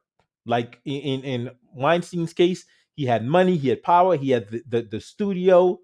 So to protect their careers, people just looked the other way, just completely oblivious to a whole bunch of nonsense going on, just a whole bunch of evil, wicked stuff going on. You know, like the Rose McGowan story, and where Rose McGowan goes to Ben Affleck. I don't know if you have ever heard of the movie Phantoms. So the movie Phantoms is based on the Dean Koontz book, and that book is wow. That book is so good. The movie is trash. The movie is trash. Like I thought the movie was trash before I knew the backstory. Once I found out the backstory of what happened behind the scenes, I was like, oh, that movie was really garbage. Like it's just tainted completely through. Because Rose McGowan, that was she was very young then, and she says that Harvey um he assaulted her, and because I'm on YouTube, I'm not going to use that word. But yeah, that's the word I'm thinking of. And she tells Ben Affleck, and Ben Affleck, because she's playing like the younger sister in the movie. Ben Affleck is playing the lead, and she tells Ben Affleck, and he goes, "Oh, he did it again," and it's like, what? Like that's crazy. Like he's like it's like the people knew that this dude was doing this stuff, and they were just looking in the other way. And so she comes and tells him, and he's like, "Oh man, I thought he was going to stop doing that." Like this is the rationale, but like when you start seeing just how absolutely filthy Hollywood is, it's like, wait a minute, we really got to stop looking up to these people, really, because then OJ Simpson, OJ Simpson's the voice of reason in this. We got problems. Um, Calling her a comedian is being generous. To be a comedian, one has to be first be funny. If Jim Carrey is appalled by Will's standing ovation, what about Roman's? Yep, Roman Polanski, and he was like he wait because I'm he was convicted in France and ran, right, or was he convicted here and ran to France? Wherever it was, like it was actually it was the it was definitively known that he did what he did, and everybody just pretends that like nothing's wrong with it. So Jim is assaulting people, so he doesn't have a right to speak on this at all. But this is what I'm saying. So there's so many people that are coming out, and people are like, "Oh, you have nothing to talk." Zoe Kravitz came out, and they started talking about some comments that she had. I'm like, "You too, Zoe?" Mind you, they were comments that like even if she was thinking this stuff, this is stuff that she really should have kept to herself. Um, if she's 24 talking about she's talking about Jaden Smith. If she's 24 talking about Jaden Smith, who's 14 years old, you need to keep those thoughts to yourself. Like number one, and quite frankly, if you're having those like you really need to be talking to a therapist about that and nobody else, because that was kind of crazy. I wonder if all the women who agree with Will would feel the same way if a woman was slapped. I bet not. Listen, so I told a joke. Like I have it. I think it's in a short that where because earlier in the night Regina Hall tells a joke, and I'm like, it's a good thing for Regina Hall. She had Bradley Cooper and a bunch of them, Bradley Cooper, Tyler Perry, and a bunch of the dudes on stage behind her when she actually told the joke about Will, because she may not have been safe. There women aren't the only ones agreeing with Will. Yeah, there are some people, but I definitely seeing a shift. Will's bar for slapping somebody is pretty low, and people are looking at that. People are wondering if this was like how Steve Harvey said how he did it because it was a calculated move. Like he picked his target well. Judd Apatow. Judd Apatow came out, and people are like, wait a minute, but you have nothing to say about James Franco, who was accused by multiple women of being a absolute creep. And Judd Apatow deleted his tweets because in fact he said that Will had could have killed Chris, and people are like, wait a minute, Will Smith isn't One Punch Man. And there was another tweet. Well, there was allegedly a tweet. I don't know if this was actually from him because he deleted the other tweet. So I don't know if he actually made this other tweet, but there's a tweet supposedly from Judd Apatow telling Amy Schumer not to go to the Vanity that says, don't go to the Vanity Fair party. Will Smith is looking for you. I don't know if that was real or not. A lot of people are going to start getting slapped using the wheel scale. And if that starts happening, it's not going to always end the same way. It's really not going to end the same way. Ben Affleck, yeah, yeah. Announce, hey, welcome. Announce, nobody. Thanks for tuning in. The director of this clown horror film. Oh, I know exactly. Wait, knew about it after he got convicted. Hollywood let him back. Huh. I thought you were talking about the Jeepers Creepers movie, but this must be a different person. But that's what I'm saying. There's so many of these creeps in Hollywood, and they're just allowed to remain. Like it's some serious problems going on in Hollywood, and that needs to be addressed. Like I think like we really have to deal with that. But right now you had up and for the longest time you had the power was in the hands of a few because of the way the media was controlled. But the technology that exists today is really changing where the power can be. There's potential for that to change.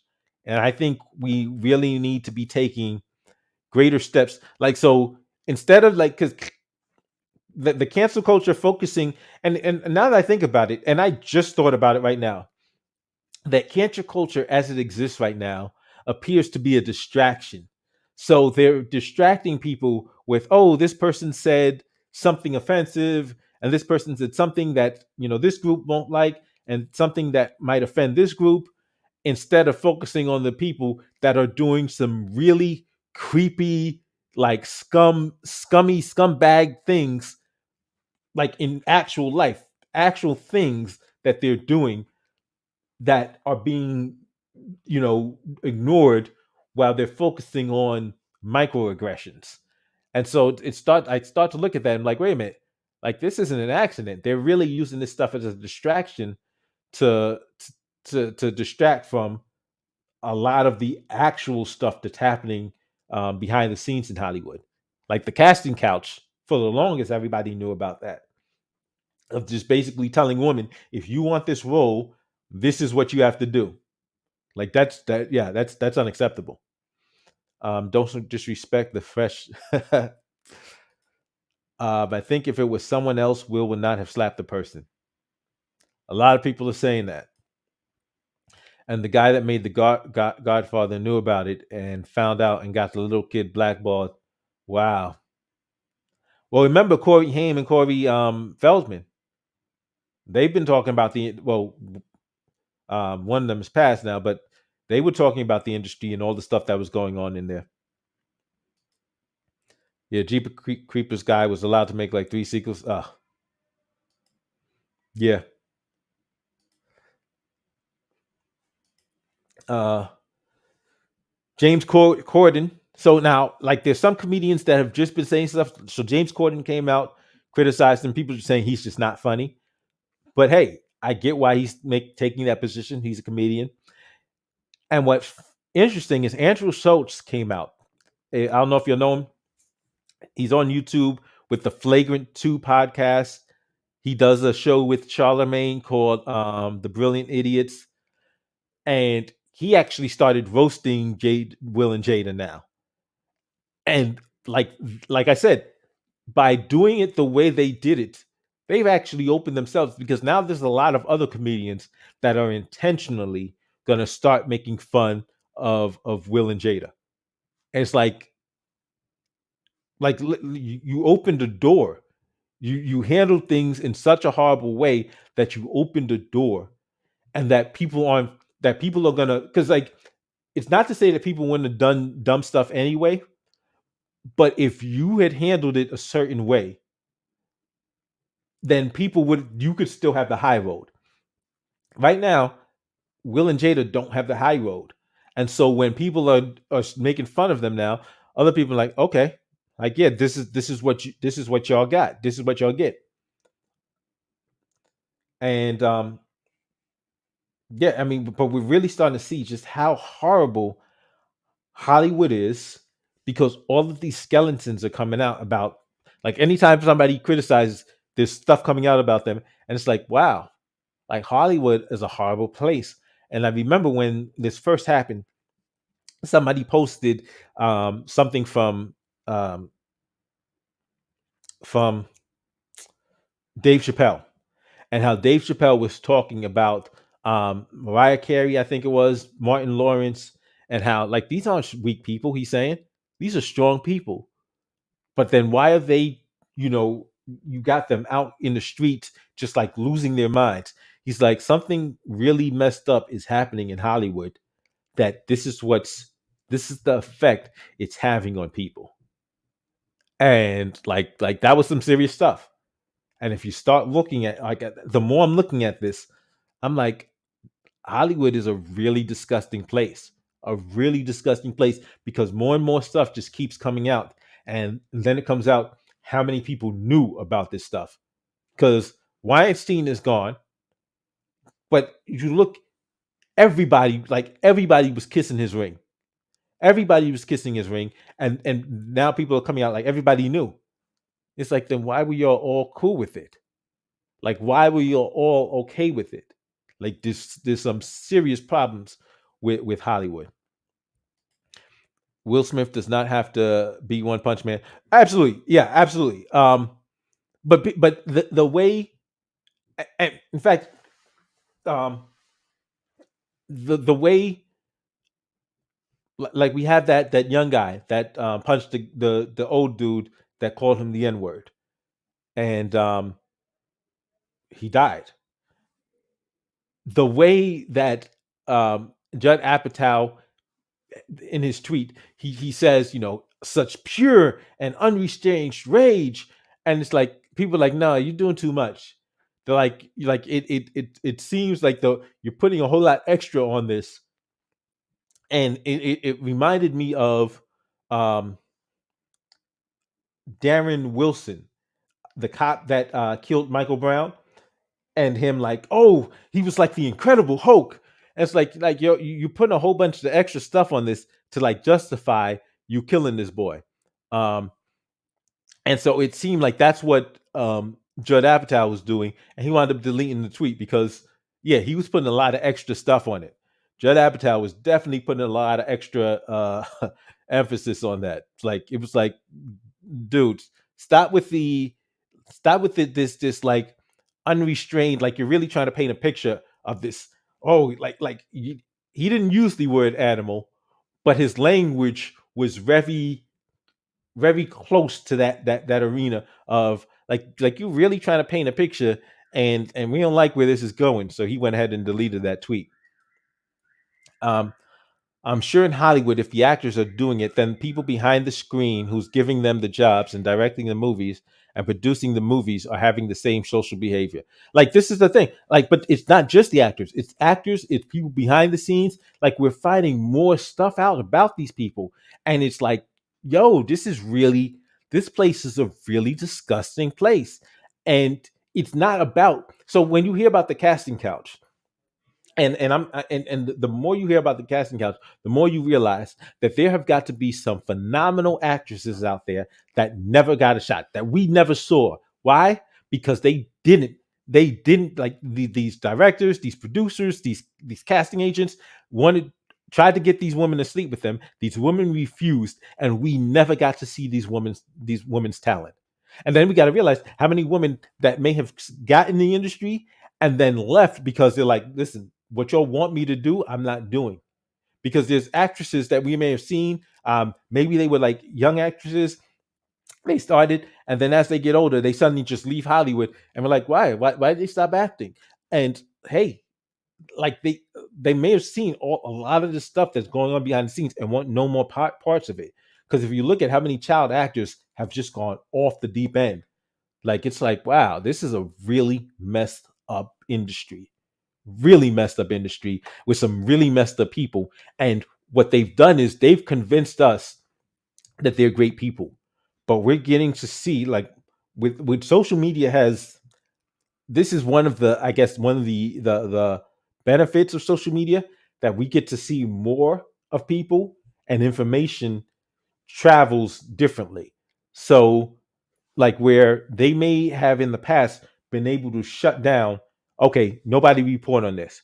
Yeah, we know Harvey is doing this on a regular basis to women, but nobody reports on it. Whereas now, you get on social media, somebody can put the information out there, it go viral, everybody knows. They can't hide it anymore. They can't control the medium to stop us from learning about these things.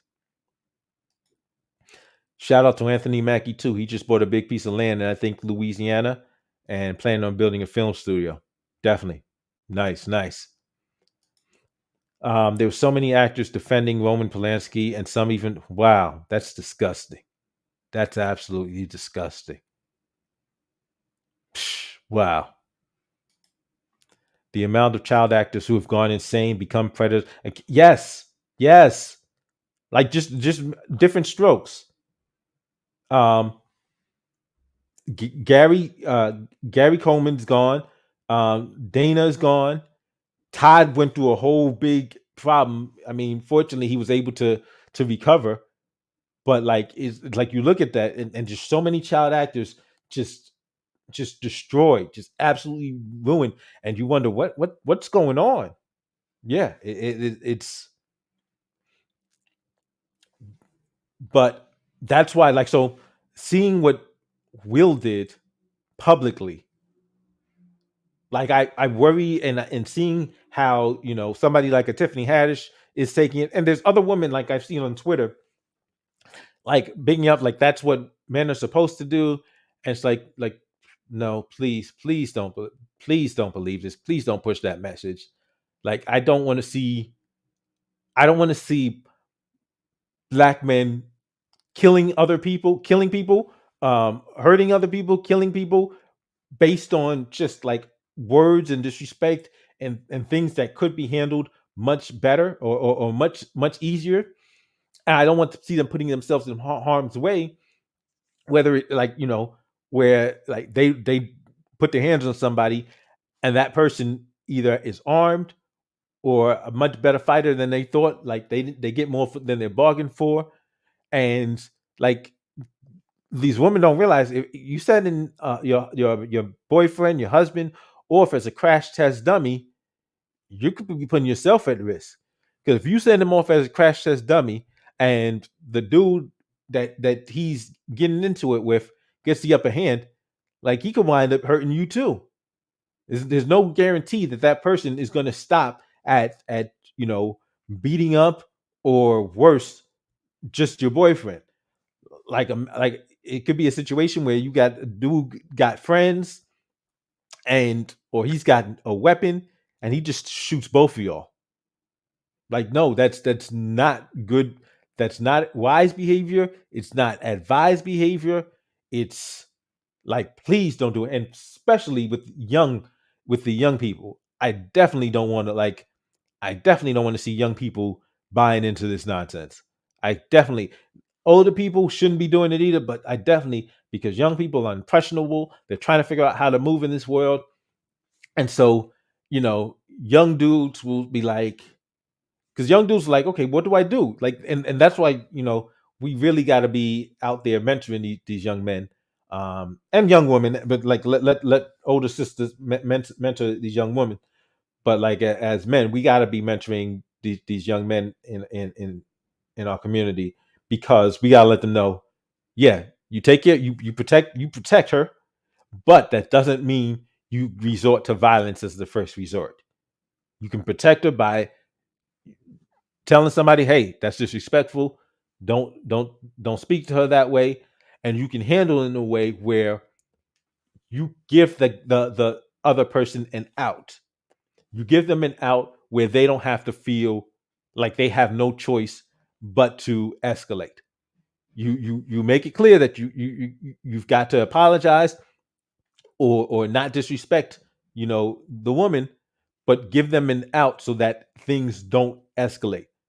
Because you smack somebody with an open hand, there's no out.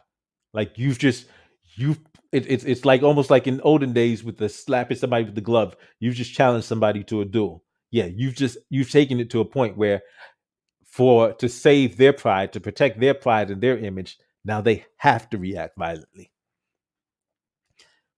Twitter's a cesspool of ignoramuses. Wow. I forgot who's the director of iCarly. The main star was like 15. Director apparently had a yes, yes. I saw something about that guy. I saw something about that guy. Yeah.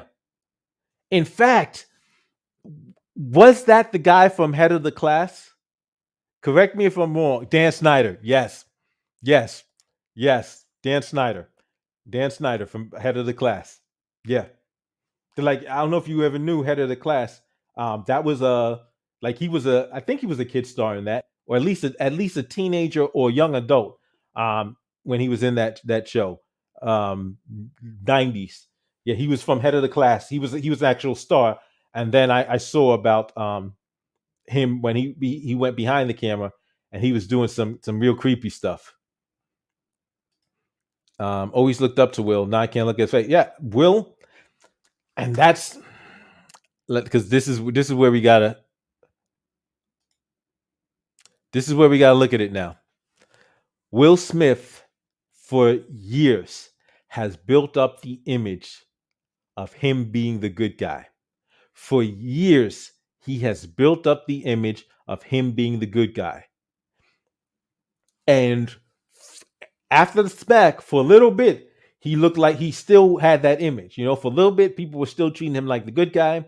And he went up and gave that speech, and he gave up that speech because he thought he could control the narrative enough to maintain his image of being the good guy. I protected my family, but now people are looking at like, no, no, no, no. People are looking at it and they're like, no, you were not the good guy in this. Because people are like, we get to watch this over and over and over again. We get to watch Will Smith laughing at that joke. Because above all else, Chris Rock is not Jada's husband. If somebody is supposed to know that if she's actually sensitive about this, who's supposed to know? Will. So if Will is laughing, Will is more out of pocket than anybody else in that room. Because more than anybody else, Will should know, oh, she's sensitive about this. More than anybody else in that room, Will should know she's sensitive about this. Will's laughing. And then when Chris Rock sees that she's not happy, he's like he's trying to cop a plea. He's backtracking. Will comes up to the stage without giving him a chance to actually fully apologize, without telling him like, yo, you out of pocket.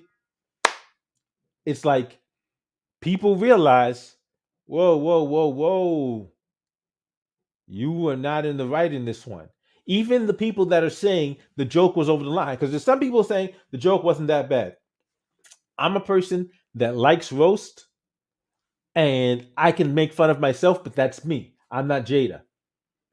So like if even though like I'm the type to do so, like I said, if there's something, if my girl or my woman, if she like I can take stuff, jokes on me that I feel not good, jokes on her.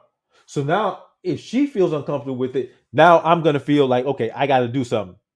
But that doesn't mean I have to put my hands on somebody. I gotta check somebody. Whoa, whoa, whoa, whoa. Kill it. Like, nah, don't be you're disrespecting her. You gotta stop that. Whereas he laughed at this. Will laughed. Will was laughing at the joke, and then now son, it's not funny. Now son, it not only is it not funny, but it's such an offense that you feel justified in putting your hands on somebody. Then why were you laughing? Because if it was that clear that this was over the line, why were you laughing?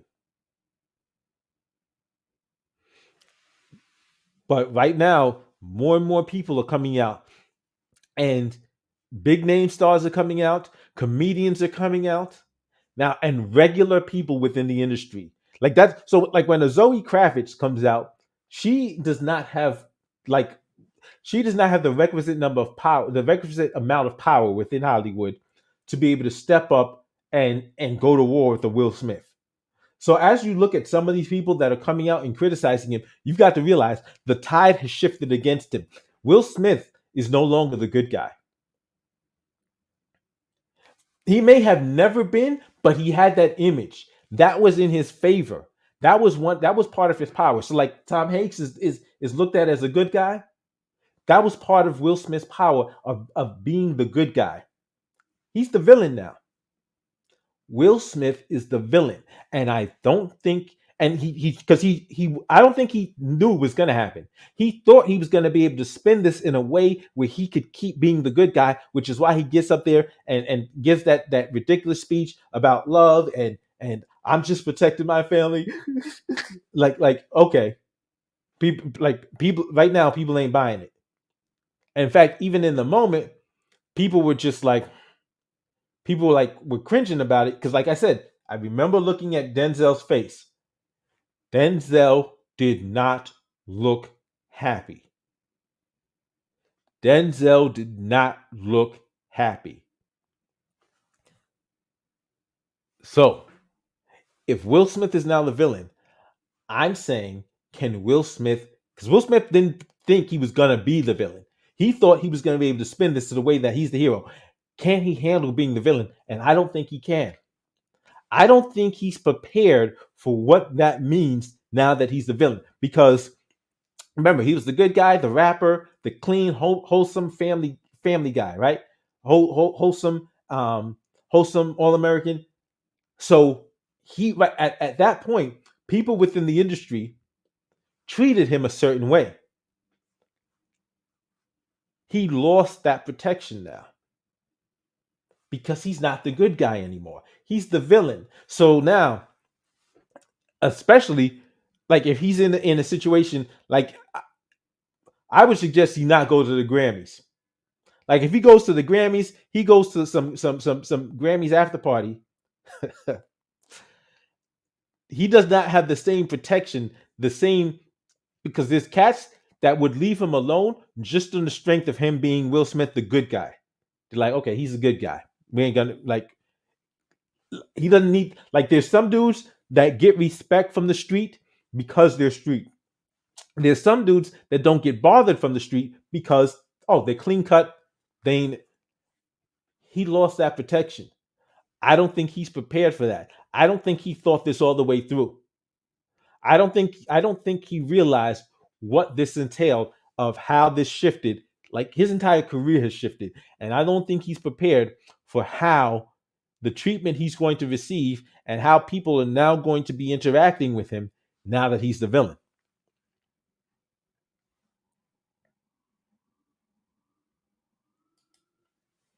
Will has set a bad precedent. However, if people press charges when they are assaulted, that will put an end to it. I mean, there's still there's still possibility of a civil suit, and like I said, there's a lot of people now. They're like, "Oh, you a tough guy." Like I said, he's not a good guy anymore. So now, if he's in a situation where he goes to the Grammys, he going to the like where you got these cats from the street there.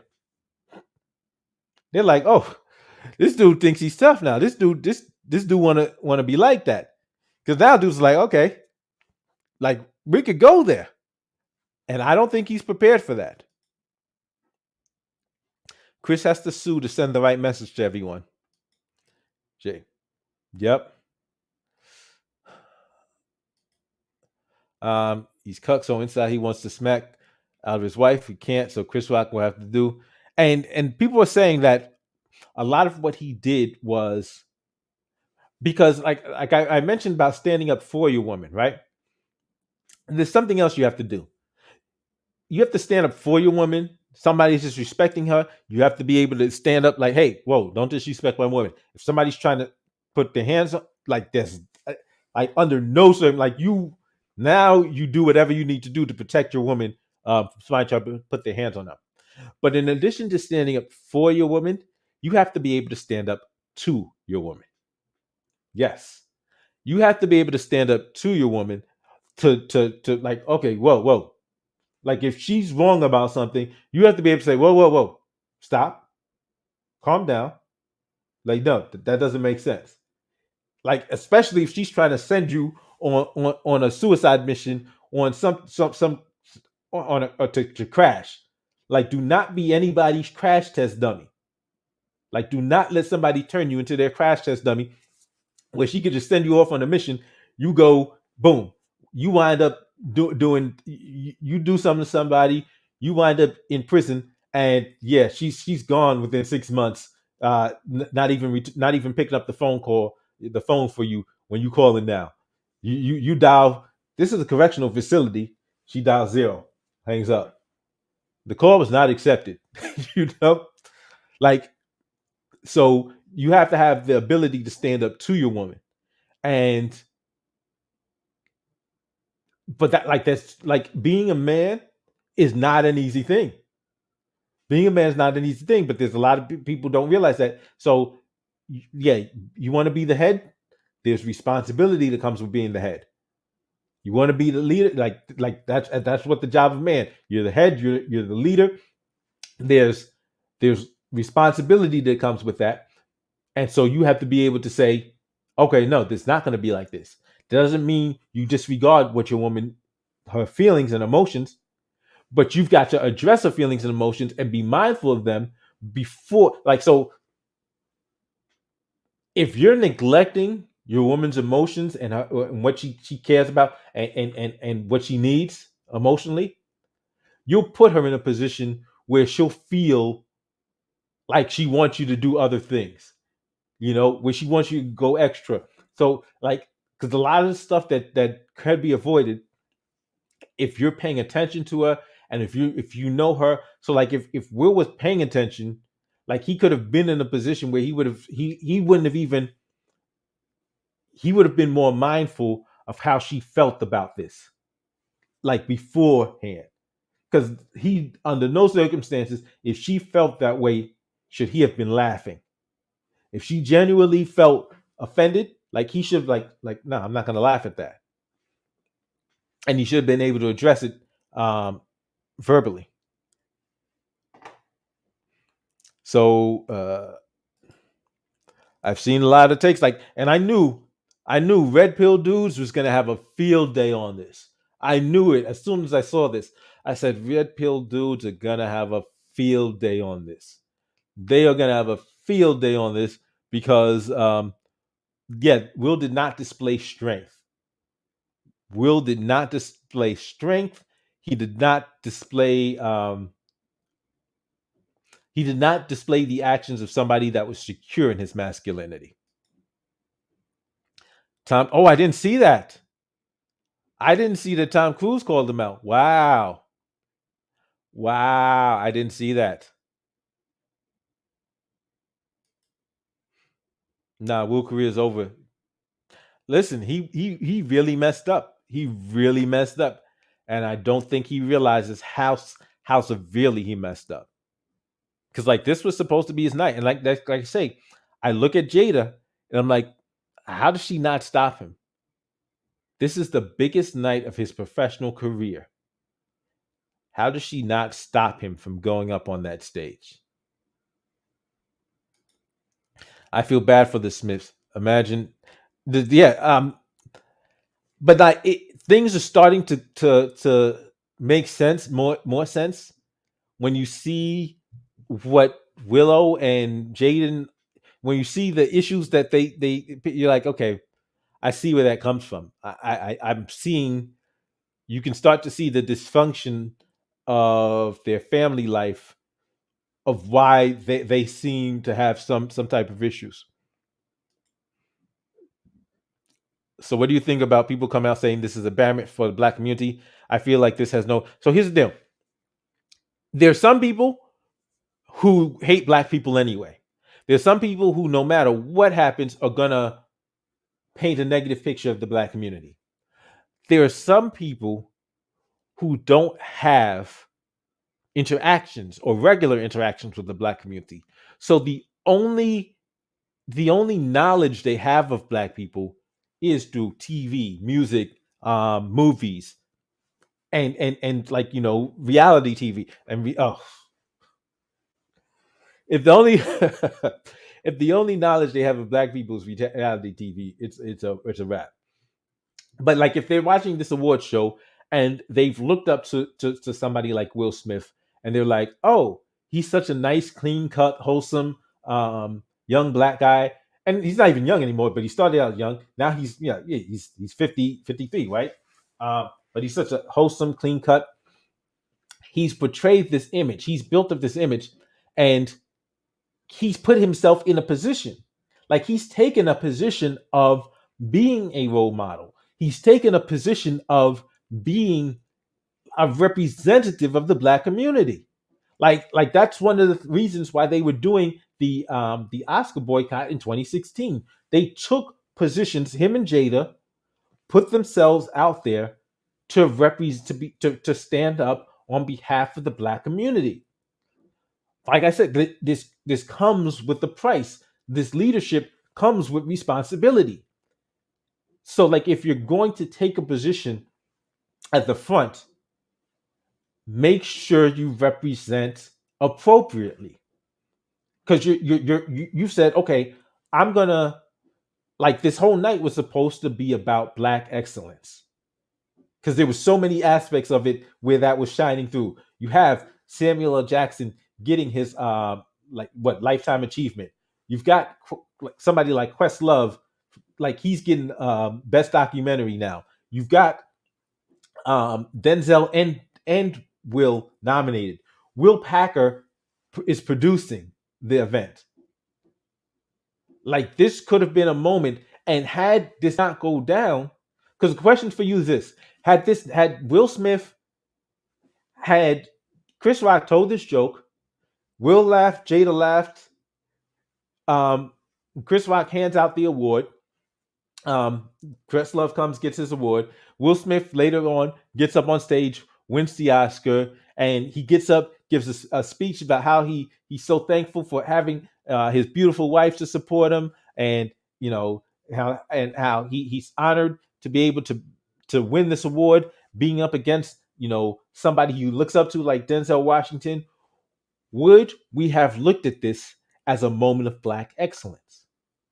If the answer is yes, if we would have looked at this as a moment of black excellence,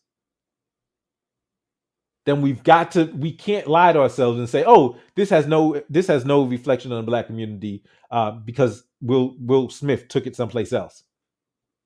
If it was going to be a moment of black excellence, something that we were going to be like, oh man, this is a great moment, then we've got to be able to say, Will, you stupid son of a, like, you stupid, like you did something dumb as hell. We got to be able to acknowledge that he ruined what was supposed to be such a good moment, what was supposed to be such a positive moment, and such a moment that as a community we were gonna be like, okay, yeah, this is a moment of black excellence. And he turned it into something else. And so I get where people are saying, like, this whole respectability, but like I'm not the person who says we need to be doing anything. Well, what do white people think? I'm not saying we do that.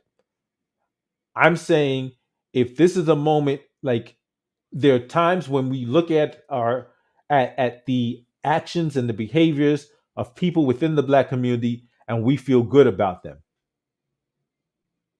This is a time where we have to look at the actions of this black man and say, like, you let us down. He let us down. He let us down because he was supposed to be better than that.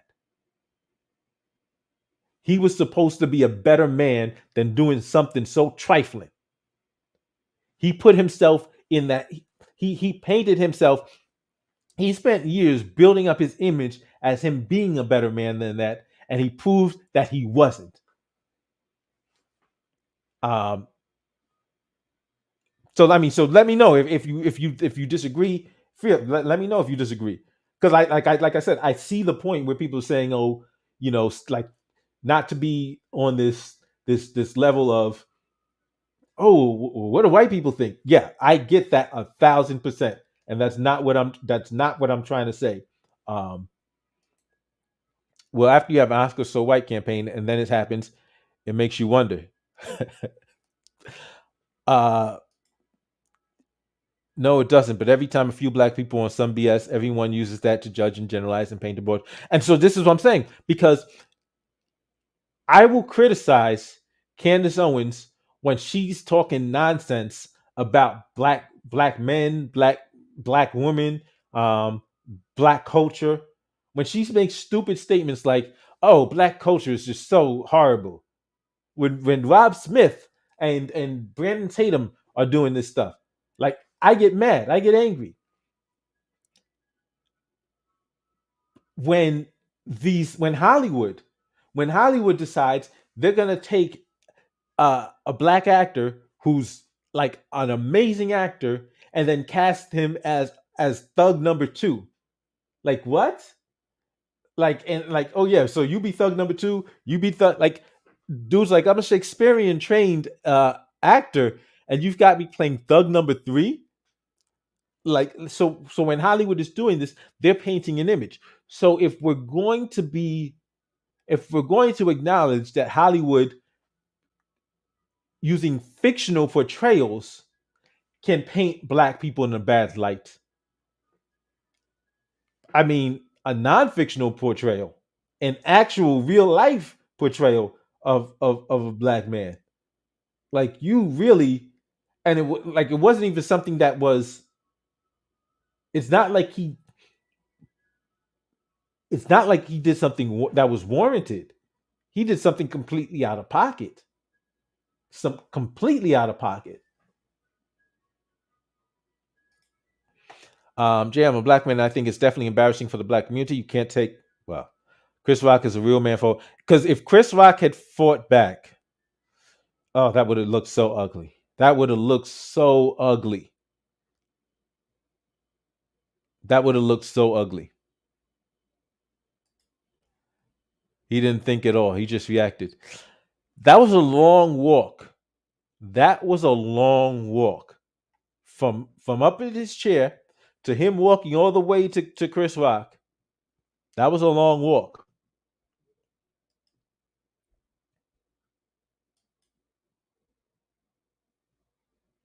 Let me see. He gave white people, and like I said, there's some people who hate black people anyway. So like you've got your Andy knows who like he'll find something of some dudes with a pit bull and he'll put that on like that's something he literally did over the weekend or something. Um, like like this scumbag literally scours the internet for anything he can find, any video, any skit, anything that makes black people look bad. He'll scour the internet for and then post it on his page. Yeah, you've got scumbags like that. Screw him. There are people that just don't have interaction with black people, and so I'm less worried about what they think in terms of gaining their approval, but it concerns me as into how they will react to black people, in particular, how they will react to young black men. Like I'm worried about these young cats out there. So if you've got people that have no regular contact with black people and these these images are allowed, this perspective is allowed to persist in their mind, it changes the way they will interact with these young men, and I fear for the safety uh, of young black men out there because, especially them, because they're the ones that will be looked at as the threats. 14, 15, 16-year old, and they'll be like, oh, like you'll have, like, I'll see these kids, they'll be out here running and they're playing and they're tussling with they're kids. They're kids. That's what kids do. But when it's young black boys doing this, it's like, oh no, like people will react a whole different way, and I worry for them. Like I'm worried because people will react a whole different way, and now all of a sudden it's like oh no, women that's holding their purses, other people's like, "Oh, what are they gonna do? Oh, they're a gang. No, they're kids. They're playing. They just finished school. They're hanging out and playing with each other. Jostling, wrestling, whatever. Before they go home. That's it. They're kids. But unfortunately, because of the a lot of lies that have been told about black people and black young men in particular, like they don't have the luxury of actually being kids.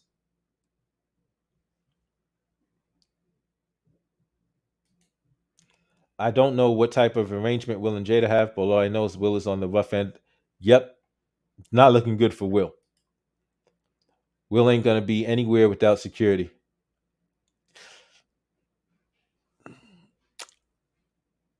I hear you. I hear you. Well, I heard Tom called him out. Tom, because Tom, I don't know who Tom is. Oh, Tom Cruise. Okay, it's too early to say his career is over though. I don't say. I say his career has changed. It has his, and I don't think he's ready for where his career is right now. I don't think he's ready for what like he's in a completely different arena now. There were things he could do before as the good guy. He's not the good guy anymore. The Oscar would have driven sales of King Richard movie, but now no one like yeah, he really did a huge disservice. Like this was supposed to be the biggest night of his professional career. I mean, he let so many people down, including himself. Including himself. Do you think Chris should sue Will? I think Chris might. I think Chris might. And and especially with the way he's acting, with the way he's acting, Chris might be like, okay, because like that apology, like I said, I don't even think he wrote that apology. Because he never said he was sorry to Chris. There's an apology printed on his Instagram. We don't know who wrote that. I'm guessing my theory, some social media intern wrote that. Some social media intern that's works for his publicist wrote that. That's my theory. My theory is he hasn't even read that apology. That's my theory, and I'm willing to bet that just based on how because Tony Rock said that's insufficient. I- Like if you know Hollywood, like if you know anybody that has a team, social media team, anybody like in politics, in public view, you've got people that handle your social media for you. Like nobody right now, like there's very few that are thinking Will Smith actually wrote that himself. Like no. So that in itself, that lack of consideration is like a second slap in the face, a third slap, because this first slap, the slap when he doesn't apologize during the acceptance speech, and then the slap of that written prepared statement that he probably hasn't even read. So with that kind of inconsideration, I think Chris might sue. So many Mormons think all black women are nothing but yeah, yeah. And this is the image that people want to portray of us. And so I'm like I said, I don't care in terms of whether people like us or not. I care in terms of the safety of young black men and women out there. Cause I see it so many times where like the first thing people are doing is, oh, like they're a threat. And I'm like, what are you talking about? Like I said, when I used to work in retail, and first thing that a couple of young black dudes walk in, oh, watch them. Like I'm not watching them. Just they're not doing nothing. Like no, I'm not watching them. They're not bothering anybody. But that white dude that's been in the back, that's been by the Red Bulls for 20 minutes. That's the dude you should be watching. Yes, it was a long walk, but when someone is angry, their mind is clouded and on one thing, and that's reacting to what made them angry. Do you see what happens when he after he smacks him? He turns around and he has a smirk on his face. Like I said, people have been watching this over and over again, and I'm telling you, the more people watch it, the more they realize, whoa, this ain't right. The more people watch it, the more they realize, and Chris being just completely like like Chris just was confused, but like Chris's behavior makes him look even worse because Chris is putting up no resistance, no belligerence whatsoever. Chris is completely apologetic, listen, like Chris's behavior makes it look so much worse because Chris is just like I don't even understand what this is about. Or like, okay, listen, I won't say nothing else about it. Like I'm done. Like, no, I so he looks so much worse. And he did several things that night that made it look even worse. Tom Cruise, yeah, I figured that's what you're talking about. This woman sat here advocating us being on the Emmys for years, only to have this happen to two of the most. Yeah, yes, that's what gets me. Like she started the Oscar So White boycott, and then she lets Will do this on the night that he's supposed to win his first. Like what? What? Like how did she let him get up there on that stage? Like that would that just that's why I'm saying I look at like people saying, "Oh, Jada had nothing to do with this." No, no. How she lets her husband gets up on that stage on the biggest night in his professional career. Nah, that speaks volumes about her too. I heard. I saw that too. Will slapped me too. Yeah, that was funny because he was backstage. Yeah, I'm pretty sure that was his first Oscar. It's definitely his first Oscar for Best Actor. Definitely his first Best Actor Oscar.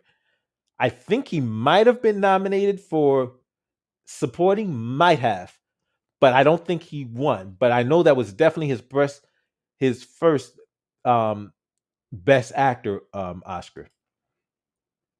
Her lie of having a skin disease. Listen, it's there's a lot of nonsense going on there. A lot of nonsense over a harmless joke. I think both will. Yeah, I really believe she's like. The more I think about it, I just I see her as being a very toxic individual. If Chris does sue, he should donate all the money he gets to some anger management or domestic violence. That would be a beautiful thing. That would be a beautiful thing. I hope he does sue. They need it. Yeah, like that would be that would teach some humility. Cause it definitely seems like Will needs some humility. Cause like I said, even if you hear the stuff about how the stuff he did to Janet Hubert, you know, the original Art Viv, dark skin Art Viv, it's like this dude's been feeling himself for quite a while now. And this, what he did right here, because we didn't get to see that publicly. That stuff happened behind the scenes. We got to see this in living color. And so, like, wow. Like, wow. Like this whole image that he's had all these years of being the good guy, that's gone. That's gone. Will missed the perfect opportunity to become the good guy again. All he had to do was apologize to Chris instead. Yeah, listen, if he really could have changed the tone if he breaks down crying and says, "Chris, I'm so sorry. I shouldn't have done that to you. Um, And he could have still said, listen, like my wife was in pain and I didn't want to see her feeling that pain, but I shouldn't have put my hands on you. I could have said it. I could have told you. I could have like there's ways he could have spun that, but he didn't. Because like I think he just felt that okay, I got this. I'm good.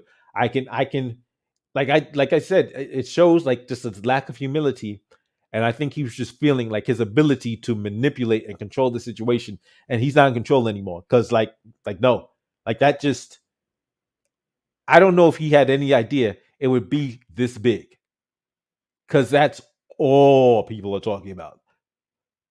like it's crazy because like people's like, oh, why are people talking about this? Because like this is a significant thing to see somebody do something like that in that setting.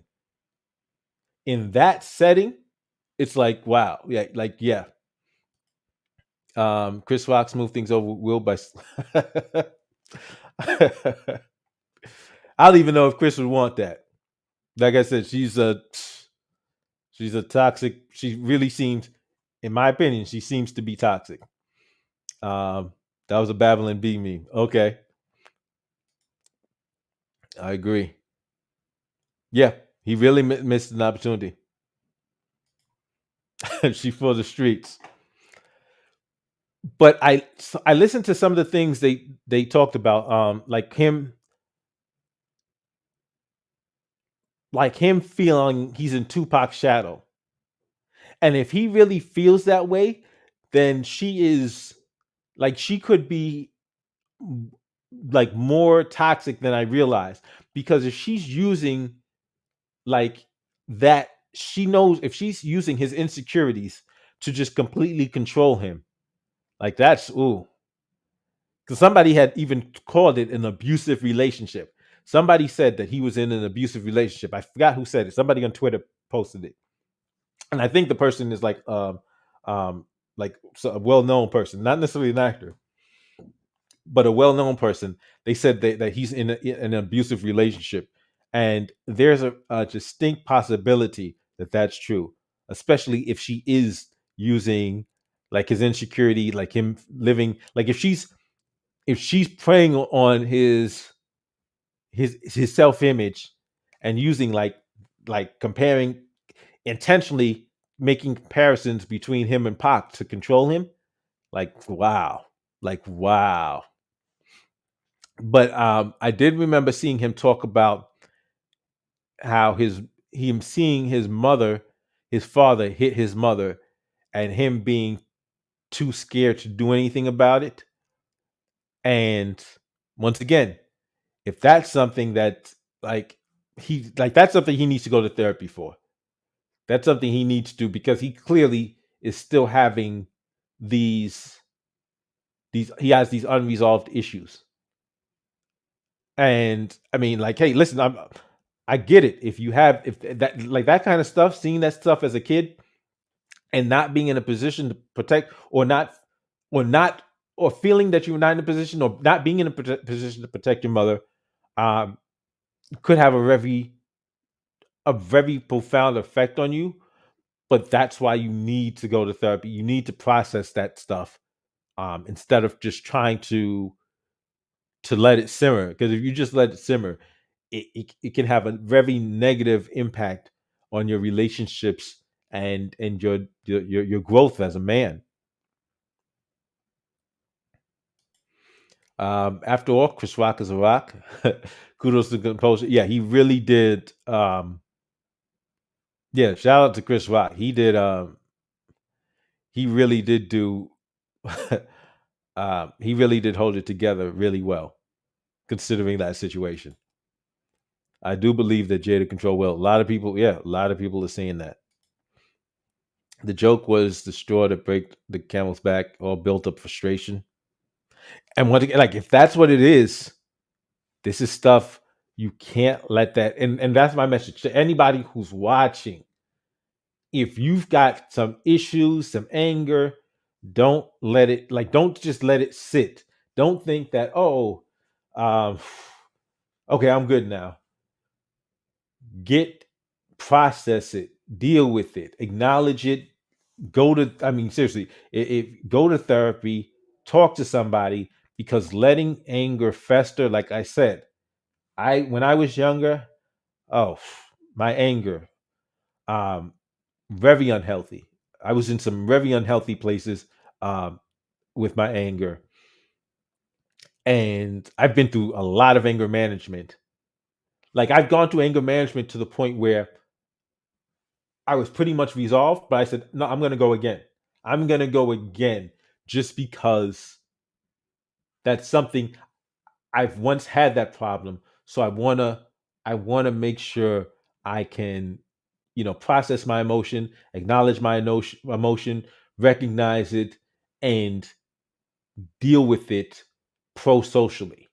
Because, like, yeah, I mean, like I've been, like when I was younger, I was in the places where like I would like just not quite black out, but almost to that point. Like just severe headaches, just so like it was not good for me. It wasn't good for people. Like I was just in very bad places. So it's something I definitely like. Don't be ashamed. Never be ashamed to get therapy, because like the human mind, like we don't have instruction manuals for this. So it helps to be able to deal with somebody that actually, like, we're not born with instruction manuals. Let's put it that way. So it helps to be dealing with somebody that's actually like found an instruction manual, and they can help us um, deal with some trauma and unresolved issues, because letting problems go unsolved, they get worse. They tend to get way worse. I am all 100% for Chris Rock. His jokes really hit hard because they be true and come from a real place and person's perceptions of you. Yeah. Jada let Will walk up there and become the bad guy, so make her look less like the villain people saw her as. But now she looks like so. Right now, a lot of people are not looking at her, but I think that's going to change the more, because like people noticed he was laughing, and so they're like, "But wait a minute." Especially if video comes out, if any video comes out about what happened when he's between him stop laughing and him going up on the stage. Because if she leaned over and said something to him and then he goes up to the stage, it's over. It's over. If she leaned over and said something to him and then he goes to the stage, she is most definitely the villain. I cannot play my summertime jam this summertime. Yeah. Anger is useful if you can control it. Well, if you're the Hulk. So listen, like I said, we all get angry, but I think we shouldn't let our so one of the things with anger, and this is not medical advice. This is just I'm giving my personal experience. Like I'm not a psychologist. I'm not a therapist. I've been through therapy, um, but learning one of the things I had to learn was what my triggers were, like what made me angry. So being able to know what made me angry, and actually so that I can avoid putting myself in certain situations, and then two, learning how to identify when I'm getting to that point, and then three, coming up with techniques to bring myself down before I even get like to bring my ways to bring myself down before I even get to a threshold. So um I think I find it more beneficial for me to operate from a place of logic than a place of anger. I definitely feel anger, but I don't make my best decisions when my mind is when I'm angry. It's when I'm able to calm down that I'm making better decisions. And so like that's one of the things I have to do. Meditation is what meditation is I really enjoy that. Uh, just helping. Yeah, I mean, there are things to do. So like if you have an opportunity to take therapy, to use therapy, I highly recommend it. If Chris knew about Jada's condition, then the joke was a little over the edge. If he didn't know, the joke was just an innocent joke. And but you see, here's the thing. There's Instagram of her last week saying like, I don't care what people think. I look beautiful. My I love it. I love my head, my hair, you know? And so if he had seen that, he might think, okay, she's absolutely cool with it. This is not going to be a problem with me joking about it. And then the fact that Will laughs is like, if nobody knew that, if your husband doesn't know that this is a trigger for you, how can Chris Rock know? You know what I'm saying? If I was Will, I would leave Jada a long time ago. Yes, I like sometimes sometimes if you're in an unhealthy relationship, it might be best for you to go. Because there's some relationships that are just no good for either party, and some relationships that are no good for one party. One party is specifically at risk in that relationship, and we're outsiders looking in, but we're seeing more of. So we're outsiders looking in on their relationship, but they do have a habit of oversharing, and we've seen more of their relationship than perhaps we should have. Um, and so that's definitely why people are from what we've seen, things do not look good. Chris Rock's brother went on the record saying yesterday saying Chris did not know about the condition. Yeah, right. Um, there you go. It's just a light joke. Yeah, women are manipulated for sure, since a lot of guys treat women as damsel in distress. And that's the thing. There's one thing to know and that's why it's crucial to know who your woman is, to know what type of woman she is, because if you're dealing with a woman that's broken inside, that has these self-esteem issues, and wants to see chaos, because there are women like that, and that's not a woman you want to be like. That's a woman you probably want to separate yourself from. If you care for her, then like maybe you'll try to help her in some other way, but that's not a relationship you want to be in. Maybe like, I don't know, maybe you try to help as a friend, try to help her to deal with those issues. But if she's like that, and she needs you to be in harm's way for her to feel validated, like that's not a healthy relationship. It's not a healthy relationship if a woman expects you to hurt people just to make her feel good, or to be in danger of being hurt, or arrested, like locked up on her behalf. If these are things that she requires for you to prove your love to her, that's not a healthy relationship at all. And on the same note, we have to, like, protecting a woman doesn't mean just waiting till something happens. Protecting her means letting her know that how much she means to you, like, beyond, with regardless of what the rest of the world is happening in the rest of the world. Just letting her know she's important to you, because if she knows she's important to you, and she's not that broken, if you let her know how much she means to you, that she's important to you, then she won't, then under normal circumstances, and with a well-adjusted woman, she won't need just like empty validation. You're already validating her importance to you, her significance to you, and how much she means to you.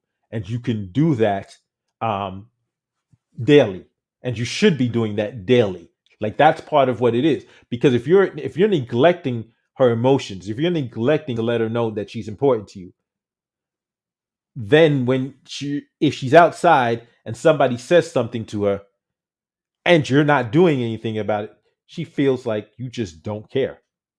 And quite frankly, you're doing, it's not just what you're doing in the moment or not doing in the moment, it's what you're not doing in other moments. It's what you're not telling her. It's what you're not demonstrating to her. It's not it's what it's a lack of concern you're not showing for her, even when there's not a potential conflict with somebody else. This is just a white girl opinion, but I thought Demi Moore was super sexy and dynamic in GI Jane. The character shaved her head to show her strength. Listen, like yeah, there's definitely different ways, perspectives to look at it, and I think Jada looks great. I definitely think Jada looks great, and I think she may have had a problem with Chris Rock. Period, and like she may have just had a problem with Chris Rock. Period. Like maybe if somebody else told that joke, she wouldn't have minded. Maybe it was that Chris Rock told it that she felt some type of way. Talking about your anger issues has really endeared me to you. Thanks for sharing. Absolutely. Thank you for hearing me. Definitely. Julie, yeah, had Jada not had the medical condition, the joke would have been a compliment to her, assuming she still goes with the shaven head look. Absolutely. She does look magnificent. Yeah, but yeah, so like Chris is going on stage today in Boston, I think it is. Like the tickets for his comedy show are just like they're saying the tickets went from like the minimum ticket went from like $40 to several $100. So there's a huge demand, and I don't know what his material is going to be. I don't think it would be a good look for him to make jokes about them. If he makes jokes about himself tonight in that moment, that may be part of his process, but I don't think that would be a good look for him to make jokes about them at this point. Because right now, he definitely has the moral high ground, and everyone is definitely looking at him as the good guy in this situation. 45 to 400. Yeah, it's a hell of a jump. A hell of a jump. Uh but yeah, I mean, yeah, now we never get to see that movie. And it could have happened. It could have happened. Uh but yeah, definitely. I'd like to thank everybody for checking out the stream. Thank you everybody for commenting. And yeah, it's gonna be interesting to see where this is, where this goes, where this heads. So everyone, I want you to have a great night, the rest of your night. Thanks for checking out the stream. Uh, I'll see you next time.